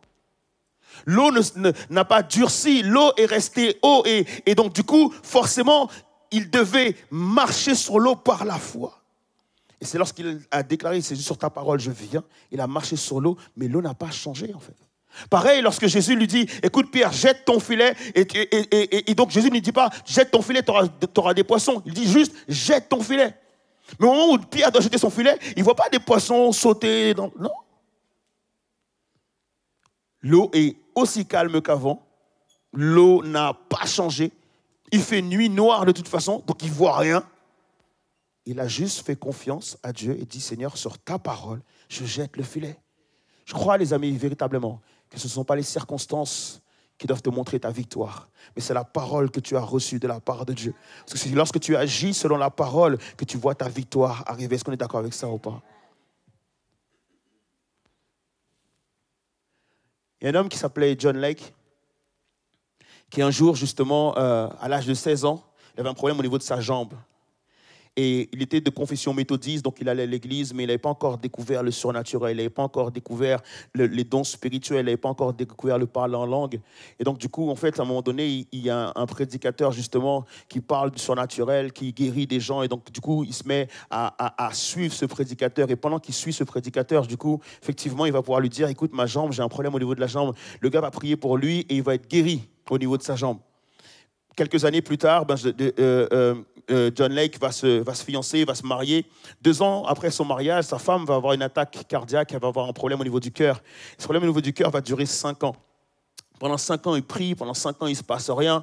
Pendant 5 ans, il jeûne et il ne se passe absolument rien. Et donc, du coup, à un moment donné, il en arrive à être un peu découragé. Et malheureusement pour lui, quelques personnes de son église, à ce moment-là, lui disaient, écoute, John, franchement, ta femme ne pourra pas être guérie. Commence à accepter, commence à lâcher prise, commence à accepter la mort de ta femme. Et donc, du coup, au moment où il entend cette parole, il a comme un sentiment de mépris de Dieu qui vient. Il a comme un sentiment comme si la personne avait dit quelque chose, pas contre lui, mais contre Dieu. Et à ce moment-là, donc, du coup, il commence à prier, il commence à chercher Dieu et il commence à demander à Dieu vraiment une parole. Seigneur, j'ai besoin d'une parole, j'ai besoin d'une parole, j'ai besoin d'une parole. Et pendant qu'il prie pour avoir la parole, du coup, il va tomber sur Acte 10. Et dans Acte 10, en fait, il est dit que c'est par la puissance du Saint-Esprit que Jésus a guéri les malades, chassé les démons, etc., etc. Et donc, il va voir dans Acte 10 ce verset, mais ce verset va amener une parole dans sa vie. En fait, la parole qu'il va recevoir ce jour-là, c'est que le cœur de Jésus, c'est de guérir.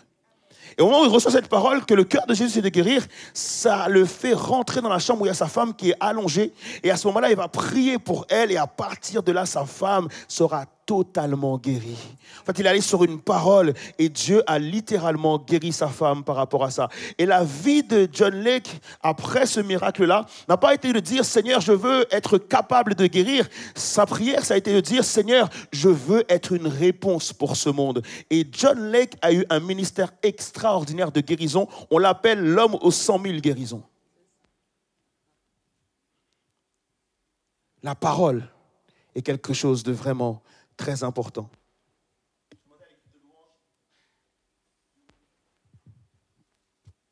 Chaque mois, c'est moi qui dois faire la scène.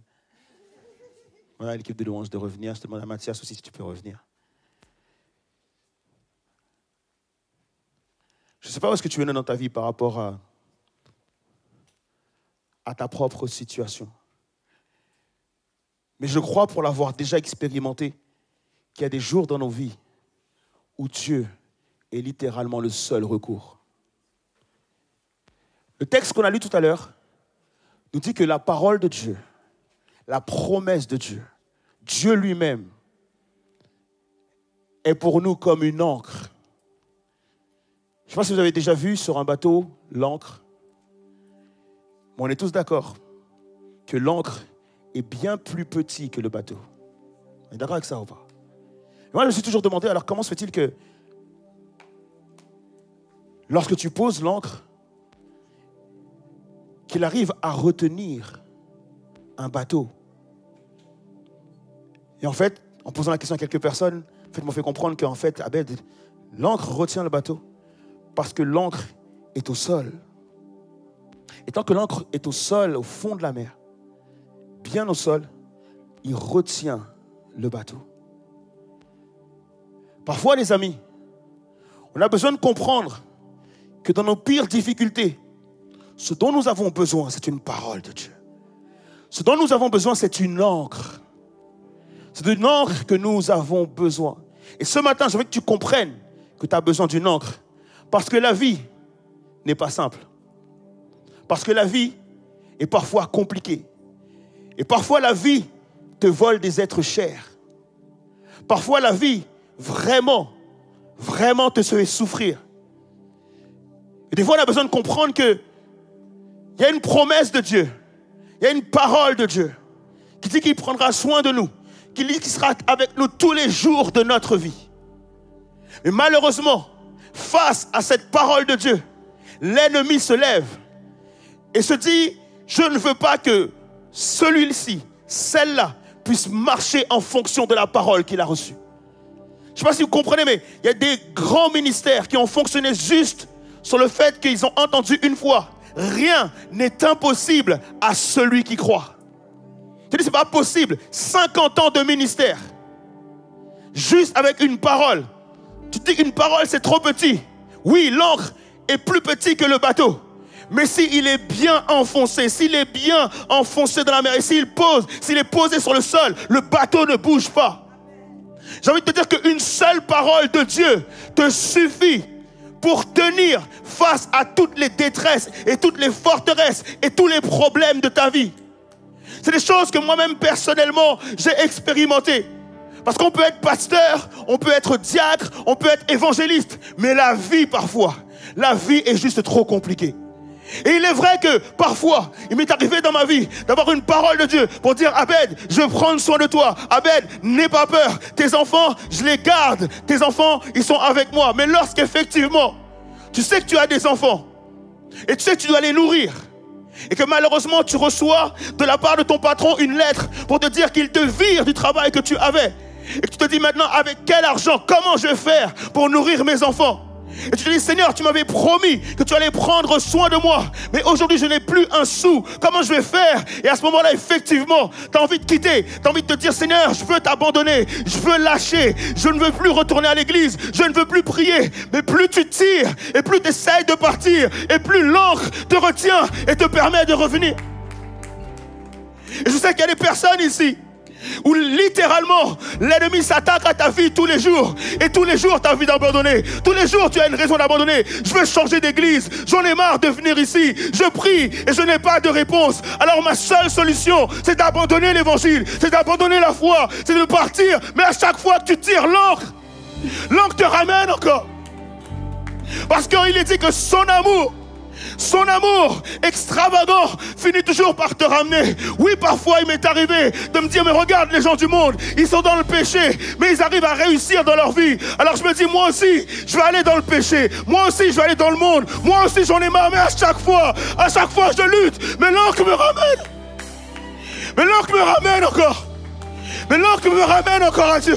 Je dis, Seigneur, je prie depuis des mois et je ne suis pas guéri. Est-ce que je ne dois pas aller chercher un sorcier ou un magicien? Parce que j'ai l'impression qu'ils répondent plus vite que toi.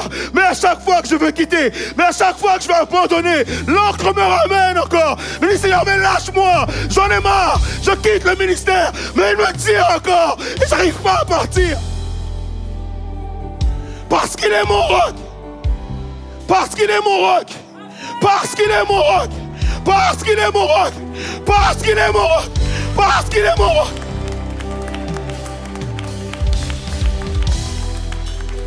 Je dis, Seigneur, j'en ai marre. J'en ai marre. J'en ai marre, j'arrête.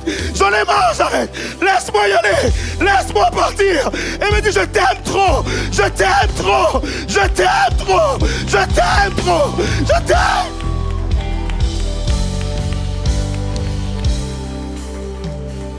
Je t'aime trop. Je suis mort à la croix pour toi. Je suis mort pour toi. Je te laisserai pas aller. Je te laisserai pas aller. Merci beaucoup, Mathias. Est-ce que je peux juste l'applaudir, s'il vous plaît?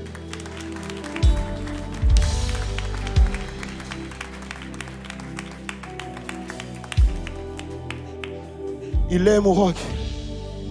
Il est mon roc. Il est mon roc. Est-ce que tu peux déclarer ce matin à ton ennemi, au plus gros problème de ta vie, dis-lui j'ai un roc. Dis-lui j'ai un roc. Est-ce que tu peux déclarer à ton ennemi, est-ce que tu peux déclarer à Satan le diable ce matin, dis-lui j'ai un roc. J'ai un roc. J'ai un roc. T'aurais pu m'avoir, t'aurais pu me faire tomber, t'aurais pu me faire douter, t'aurais même pu me tuer, mais tu ne te rends pas compte en fait. J'ai un roc derrière moi, j'ai un roc derrière moi, j'ai un roc derrière moi. Je ne marche pas tout seul. David dit, même lorsque je marche dans la vallée de l'ombre de la mort, je ne crains absolument aucun mal, parce que j'ai un roc avec moi. Parce que j'ai un roc avec moi. J'ai un roc avec moi.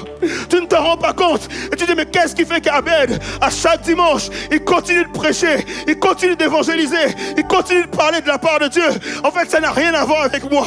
C'est tout à lui. Et tout à lui seul. C'est parce que j'ai un roc avec moi. Je vais dire à quelqu'un ce matin, je ne connais pas ta détresse, je ne connais pas ta tempête, je ne connais pas ta difficulté, mais je t'assure que tu as un roc ce matin. Alors je voudrais inviter quelqu'un. Je voudrais inviter quelqu'un à venir au roc. J'ai envie d'inviter quelqu'un à venir au roc. J'ai envie d'inviter quelqu'un à venir à Jésus ce matin. Et d'inviter une personne à venir à Christ ce matin. Je sais que tu fais face à différents problèmes. Ce matin, si tu dois lâcher prise, c'est de lâcher prise à Jésus. Afin de faire d'autres appels, j'appelle une personne qui ce matin veut donner sa vie à Jésus. Alléluia. Je sais que tu es dans la salle et je sais que ça fait depuis longtemps que Jésus te parle, littéralement. Mais je vais inviter une personne qui veut donner sa vie à Jésus ce matin. Le roc est là et il t'attend. Jésus est là et il t'attend. Jésus est là et il t'attend. Je demande à une personne simplement. Si tu as reçu Jésus dans ta vie, de venir. Alléluia. Parce qu'on va prier pour autre chose après. Et si tu es là et tu as donné ta vie à Jésus, n'hésite pas à venir ce matin. Alléluia. Alléluia. Alléluia. Merci Seigneur. Merci Seigneur. Alléluia. Ok. Maintenant, je vais appeler des personnes. Je vais appeler des personnes. J'ai vraiment besoin de cibler mon appel. En fait, je sens au fond de moi que beaucoup d'entre nous sont comme perdus dans nos tempêtes. J'ai comme l'impression en fait qu'il y en a beaucoup qui sont perdus, qui sont comme perdus dans la tempête ce matin. Qui ont comme perdu une boussole, qui ont comme perdu une direction. Qui ne savent littéralement plus vraiment où aller. Il y a comme des personnes qui ont cherché des solutions, qui malheureusement n'ont pas trouvé ces solutions. Et ce matin, Dieu a une solution pour toi. Dieu a une réponse pour toi. Et Dieu a une parole pour toi. Et le cœur que nous avons ce matin, c'est de prier avec toi. Et si c'est ton cas ce matin, je t'invite vraiment à te lever, à venir devant. Et on va prendre le temps de prier pour toi. Afin que le Seigneur puisse littéralement, en fait, te permettre de te réorienter, de retrouver ta voie, de retrouver ton chemin. Il y a comme des personnes qui littéralement, la vie, les vagues de vos problèmes, les vagues de la vie, les vagues de vos situations, vous ont littéralement brisé. Et ce matin, je crois de tout mon cœur qu'il y a des personnes qui ont besoin d'être réparées. Et je crois que Jésus répare. Alors si tu es là, n'hésite pas à venir devant. N'hésite pas à venir devant, afin que nous puissions prier pour toi.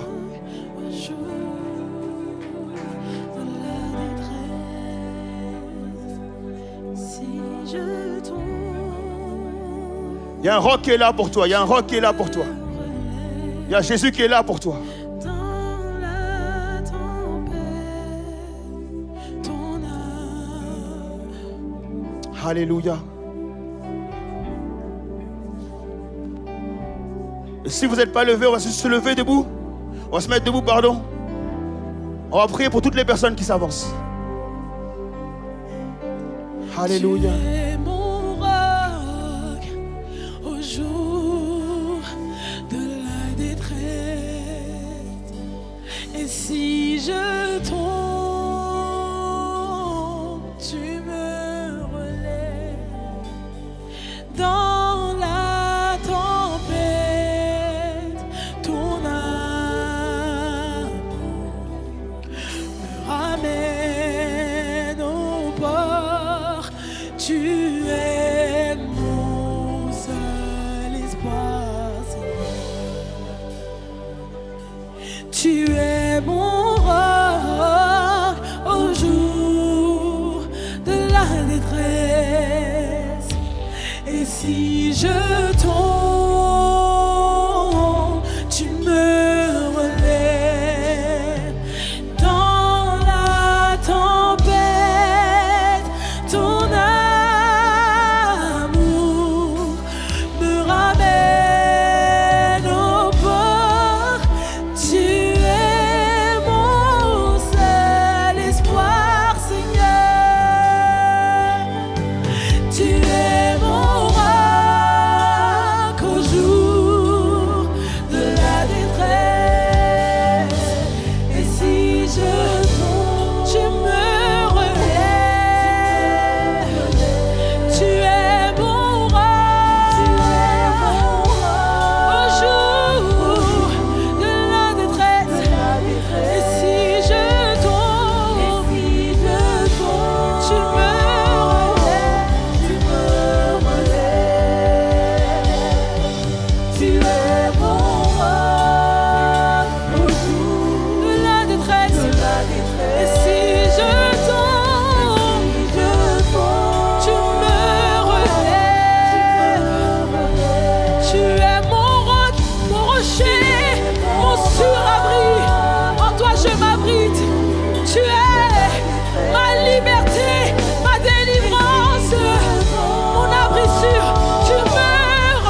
Seigneur, on te remercie.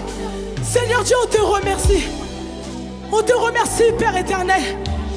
Parce que nos amis parfois nous tournent le dos. Et on a des conflits aussi parfois avec la famille.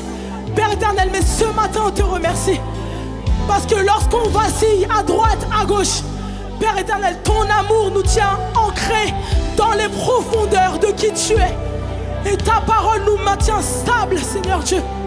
Et même si on bouge, Seigneur Dieu, on ne se retournera pas, Père éternel.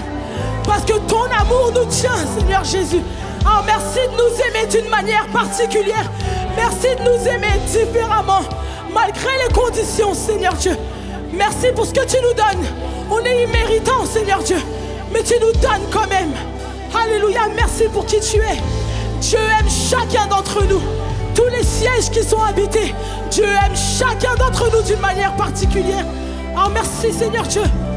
Merci, Papa. Alléluia. Alléluia. Jésus-Christ. Père éternel, merci, Alléluia. Seigneur. Oh Jésus, merci. Alléluia. Pendant que la sœur Elodie Barclay, je sais que tu as reçu une parole. Donc si tu peux juste venir devant pour pouvoir libérer cette parole. Alléluia. Pendant que Elodie, elle s'avance, je vais juste quand même dire à quelqu'un vraiment ce que j'ai reçu de la part de Dieu. Vraiment, pendant qu'on est en train de prier là, j'ai reçu une promesse de Dieu qui me dit: Abel, ne t'inquiète pas, je les ramène au port en fait. Ne t'inquiète pas, je suis en train de le faire. Et je crois qu'il y a une personne qui est en train d'être ramenée là, ici et maintenant. J'ai comme le sentiment qu'il y a des personnes qui limitent, peut-être dans cette semaine, tu as comme appris une mauvaise nouvelle. Le Seigneur te ramène au port. Peut-être que dans cette semaine, tu as reçu un message qui t'a littéralement foudroyé, t'a littéralement cloué au sol. Mais dans le nom de Jésus, tu te relèves là, ici et maintenant. Et le Seigneur te ramène au port. Je sens vraiment qu'il y a des personnes qui retrouvent confiance en Dieu. Je sens des personnes qui retrouvent confiance en Dieu. Tu ne te rends pas compte, mais tu es en train de retrouver confiance en Dieu. Et le Seigneur t'amène à pouvoir déclarer littéralement des choses là maintenant sur ta vie. Le Seigneur t'amène à avoir cette capacité à déclarer des choses là maintenant sur ta vie. Tu ne le sais peut-être pas encore, mais simplement si tu t'appuies sur cette parole et tu commences à ouvrir la bouche, tu verras qu'en fait le Saint-Esprit t'amène à déclarer des choses sur ta vie. Littéralement, tout ce qui t'a volé ta joie, le Saint-Esprit t'amène à déclarer que la joie revient. Le Seigneur t'amène à déclarer que la paix revient. Le Seigneur t'amène à déclarer que l'harmonie revient. Le Seigneur t'amène à déclarer qu'il y a des choses qui sont en train de se réparer au niveau de ton couple. Il y a des choses qui vont littéralement prendre place. Alléluia. Et vraiment que quelqu'un puisse ressentir la force que l'Esprit lui donne là maintenant. Parce que nous savons que la joie du Seigneur est notre force. Il y a peut-être des gens qui peut-être après ce culte vont se mettre à rire. Et tu crois que ce sera juste un rire naturel. Mais l'Esprit de Dieu pourvoit vraiment, amène le rire là, ici et maintenant dans ta vie. Parce que je crois que Dieu restaure.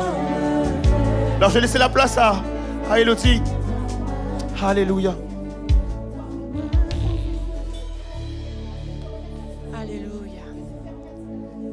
Voici ce que j'ai reçu pendant que nous étions dans la louange. Le premier temps de louange, c'est que j'ai vu en fait une fondation faite en briques d'argile. Et dans cette fondation en briques d'argile, il y avait une grosse fissure. Et ce que le Seigneur te dit ce matin, c'est que ta fondation n'est peut-être pas sur le roc aujourd'hui. Peut-être que tu as grandi dans un environnement très différent, où ce n'était pas la foi qui était au centre de ta maison, au centre de ta vie. C'est pas ta culture, c'est pas ton habitude. Prier, tout ça, Dieu, c'est compliqué parce que c'est pas dans ça que tu as vécu jusque-là. Et même si tu avais entendu parler de Dieu, ta fondation n'est pas en Christ aujourd'hui.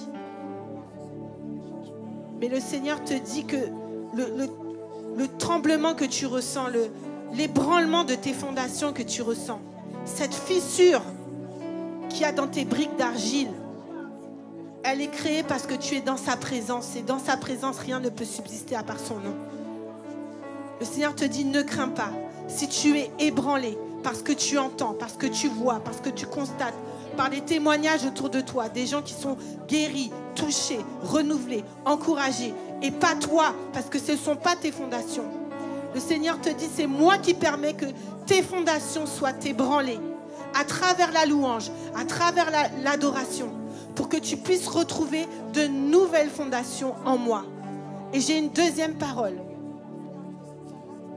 par rapport à ce que notre pasteur nous a exhorté ce matin. Cette parole d'encre, peut-être elle parlera à quelqu'un. En Ésaïe 49, 15, une femme oublie-t-elle l'enfant qu'elle allait? N'a-t-elle pas pitié du fruit de ses entrailles? Eh bien, quand elle l'oublierait, moi, je ne t'oublierai point. Voici, je t'ai gravé sur mes mains et tes murs sont toujours devant mes yeux. Le Seigneur a gravé ton nom sur ses mains. C'est-à-dire, tu es au plus profond de lui, gravé. Et le Seigneur ne t'oublie pas. Voici, reçois cette parole.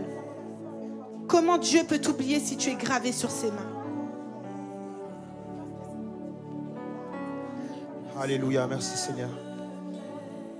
Alléluia. Je sais qu'on a un dernier chant à prendre. Mais personne ne doit prendre ce chant timidement. Personne ne doit prendre ce chant comme s'il avait une dette au diable. Personne ne doit prendre ce chant comme s'il avait une dette face à leurs problèmes. Personne ne doit prendre ce chant comme voyant son problème trop grand, comme voyant les informations trop grandes. Je crois qu'il y a quelqu'un là maintenant qui doit saisir l'occasion de prendre son miracle là maintenant. On a prié pour toi. Des gens sont passés dans les rangs, ils ont prié pour toi. Tu as reçu la force. Et Dieu te dit, fais comme Josué. Va maintenant avec la force que tu as. Va avec ta propre louange. Va avec tes propres paroles. Car la victoire, elle est pour toi. Est-ce qu'il y a une personne ce matin qui veut vivre sa victoire, littéralement, vivre son miracle, et qui va nous aider à déclarer ces choses? Est-ce qu'on peut faire de cette chanson notre louange à chacun d'entre nous? Alléluia. Est-ce qu'on peut commencer à déclarer, les amis? Plus aucun délai, je reçois mon miracle. Le Seigneur le fait. Le Seigneur le fait. Maintenant, dans ma vie,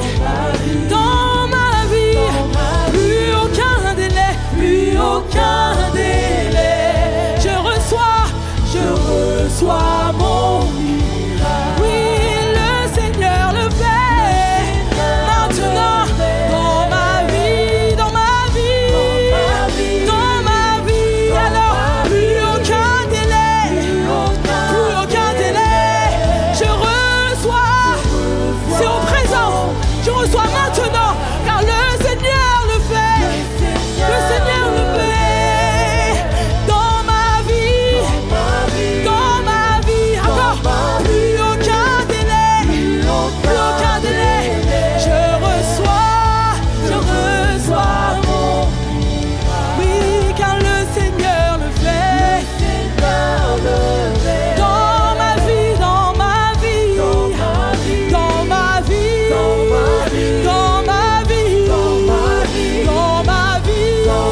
vie, il le dit, qu'il le fait dans ma vie, il le fait maintenant. Alors je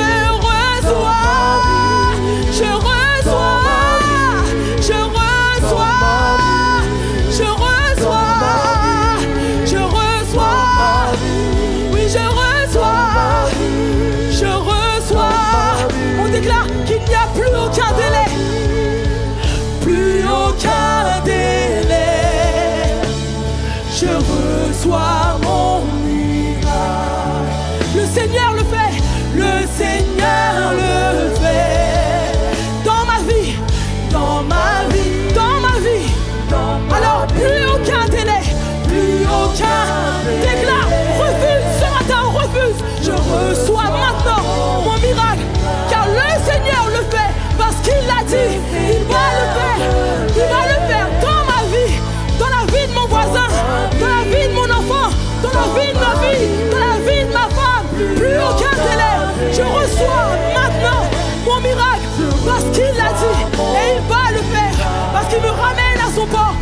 que j'expérimente une dimension de lui, il va le faire dans ma vie. Dans ma vie, alors plus aucun délai, plus de date de péremption. Je reçois mon miracle. Le Seigneur le fait. Dans ma vie, dans ma vie, dans ma vie, on le déclare, plus aucun. Visualise ta situation. Ce matin, tu le regardes droit dans les yeux et tu lui dis que mon Dieu à moi n'a pas de limite de temps parce que le temps lui appartient. Mon Dieu à moi n'a pas de limite de temps parce que mon Dieu lui appartient. Mon temps à moi n'est pas compté. Plus aucun délai. Je reçois maintenant. C'est au présent. Pas hier, pas dans 6 ans. Mais maintenant, plus aucun. Alors refuse ce que les médecins disent. Plus aucun délai. Plus aucun délai. Naomi, refuse ce que les médecins disent. Je reçois mon miracle maintenant. Car le Seigneur le fait. Dans ma vie, parce qu'il l'a fait. Il va le faire encore. Alléluia, encore. Plus aucun délai. Plus aucun délai. Je reçois maintenant. Car le Seigneur l'a dit. Il va le faire. Il le fait dans ma vie. Une dernière fois. Une dernière fois. Et c'est ton cri à toi. La dernière.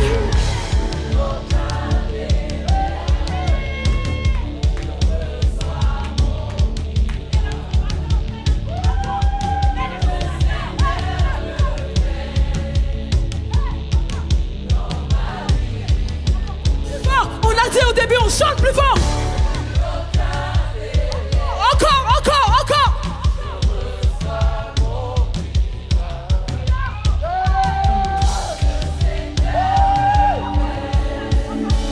Plus fort, plus fort, plus fort. On chante plus fort, plus aucun.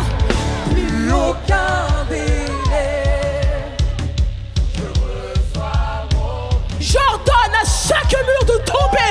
Maintenant, le Seigneur le fait. Maintenant, j'ordonne et j'exige que plus aucun délai dans ma vie, ensemble. Plus aucun délai. Je reçois mon miracle. Maintenant, le Seigneur le maintenant, fait. Maintenant, maintenant, maintenant, maintenant, maintenant. Exige dans ta vie. Maintenant, maintenant, active ta voix audacieuse. Maintenant, maintenant,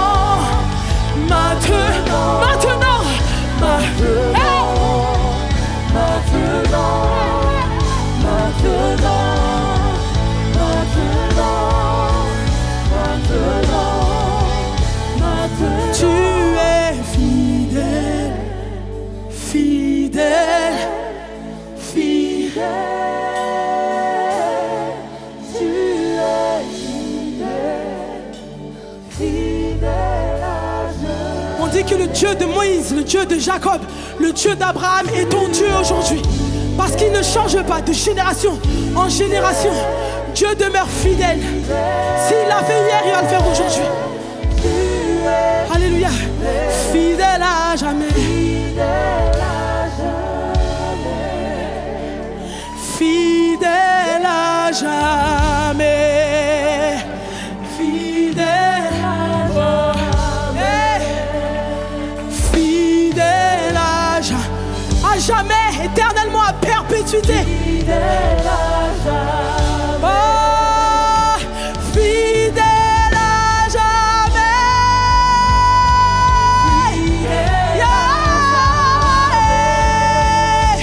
Fidèle à jamais. Oh Seigneur, tu es fidèle. Fidèle à jamais.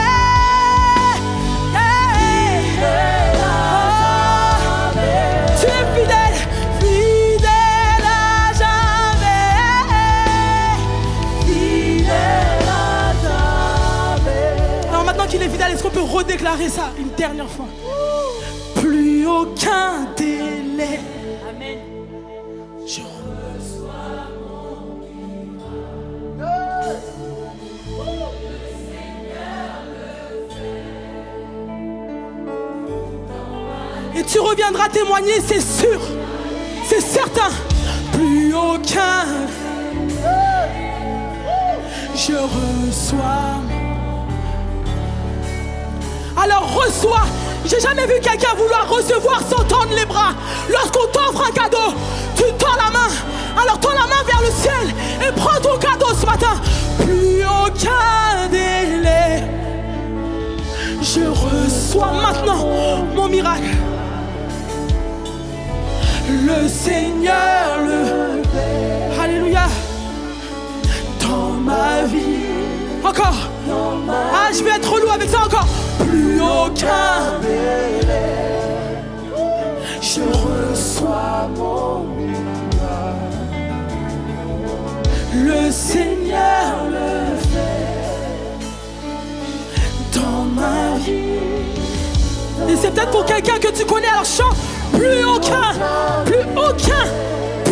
délai. Je reçois, c'est-à-dire qu'il n'y a pas de date. Je reçois au présent mon miracle. Le Seigneur le fait.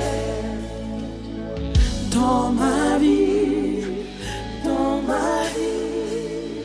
Est-ce que vous croyez vraiment ce que vous chantez? Est-ce que vous croyez vraiment que Dieu vous a accompli la parole que vous avez chantée? Oui? Alors, il y a un truc que Dieu m'a dit pendant qu'on était en train de chanter. On chante plus aucun délai, je reçois mon miracle. Non, les amis. Au passé, j'ai reçu le miracle. J'ai reçu le miracle. Dieu le fait. Non. Dieu le fait pas. Dieu l'a fait. Le miracle, il est déjà là. Le miracle, vous l'avez reçu. Il faut chanter au passé. Parce que Dieu entend ce que nous chantons. Et Dieu accomplit ce que vous chantez. Alors chantez au passé. Oui, plus aucun délai. J'ai reçu mon miracle. Gloire à Dieu. Plus aucun délai. J'ai reçu mon miracle. Le Seigneur le fait. Dans ma vie, plus aucun délai. J'ai reçu mon miracle. Le Seigneur l'a fait. Dans ma vie, plus aucun délai. Tu as reçu ton miracle. Le Seigneur l'a fait. Dans ta vie, plus aucun délai. Tu as reçu ton miracle. Le Seigneur l'a fait. Dans ta vie. Parle à ton voisin maintenant, dis-lui. Plus aucun délai. Tu as reçu ton miracle. Le Seigneur l'a fait. Dans ta vie, plus aucun délai.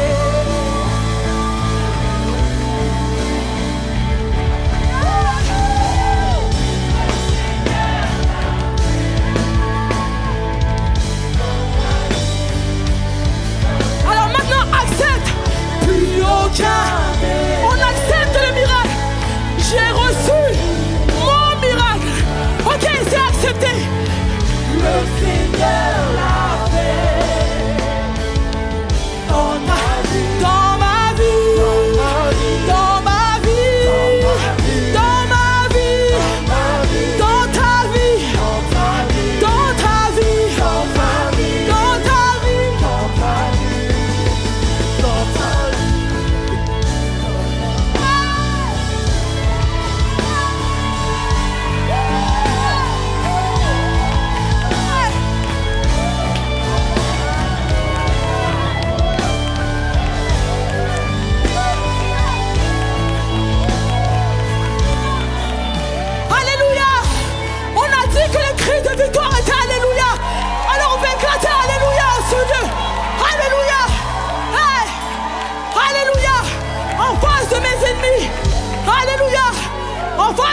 qui voulait nous faire taire, il a échoué dans le nom de Jésus. Alléluia. Alléluia. Est-ce qu'on peut dire ce matin, tu as échoué. Tu as échoué. Tu as échoué. Tu as échoué. Dans le nom de Jésus. Alléluia. Est-ce qu'on peut acclamer le Seigneur? Amen, amen. Amen. Est-ce qu'en face de moi, j'ai bien affaire à des enfants de Dieu? Des enfants qui croient en la puissance de leur Père, qui croient qu'effectivement, il n'y a plus aucun délai, que nous avons effectivement reçu nos miracles dans nos vies, parce qu'il le fait. Jairus, lorsqu'on est venu lui dire que ta fille est morte, arrête d'importuner le maître. Le Seigneur l'a regardé et lui a dit, ne crains point, crois seulement. Alors croyons vraiment, comme le frère l'a dit, en ce que nous chantons, que le Seigneur a déjà fait les miracles dans nos vies. Amen. Alors pendant que je demande aux membres de l'accueil un instant. À vous qui nous suivez en ligne, je vous souhaite une bonne semaine et je vous donne rendez-vous la semaine prochaine à la même heure. Que Dieu vous bénisse.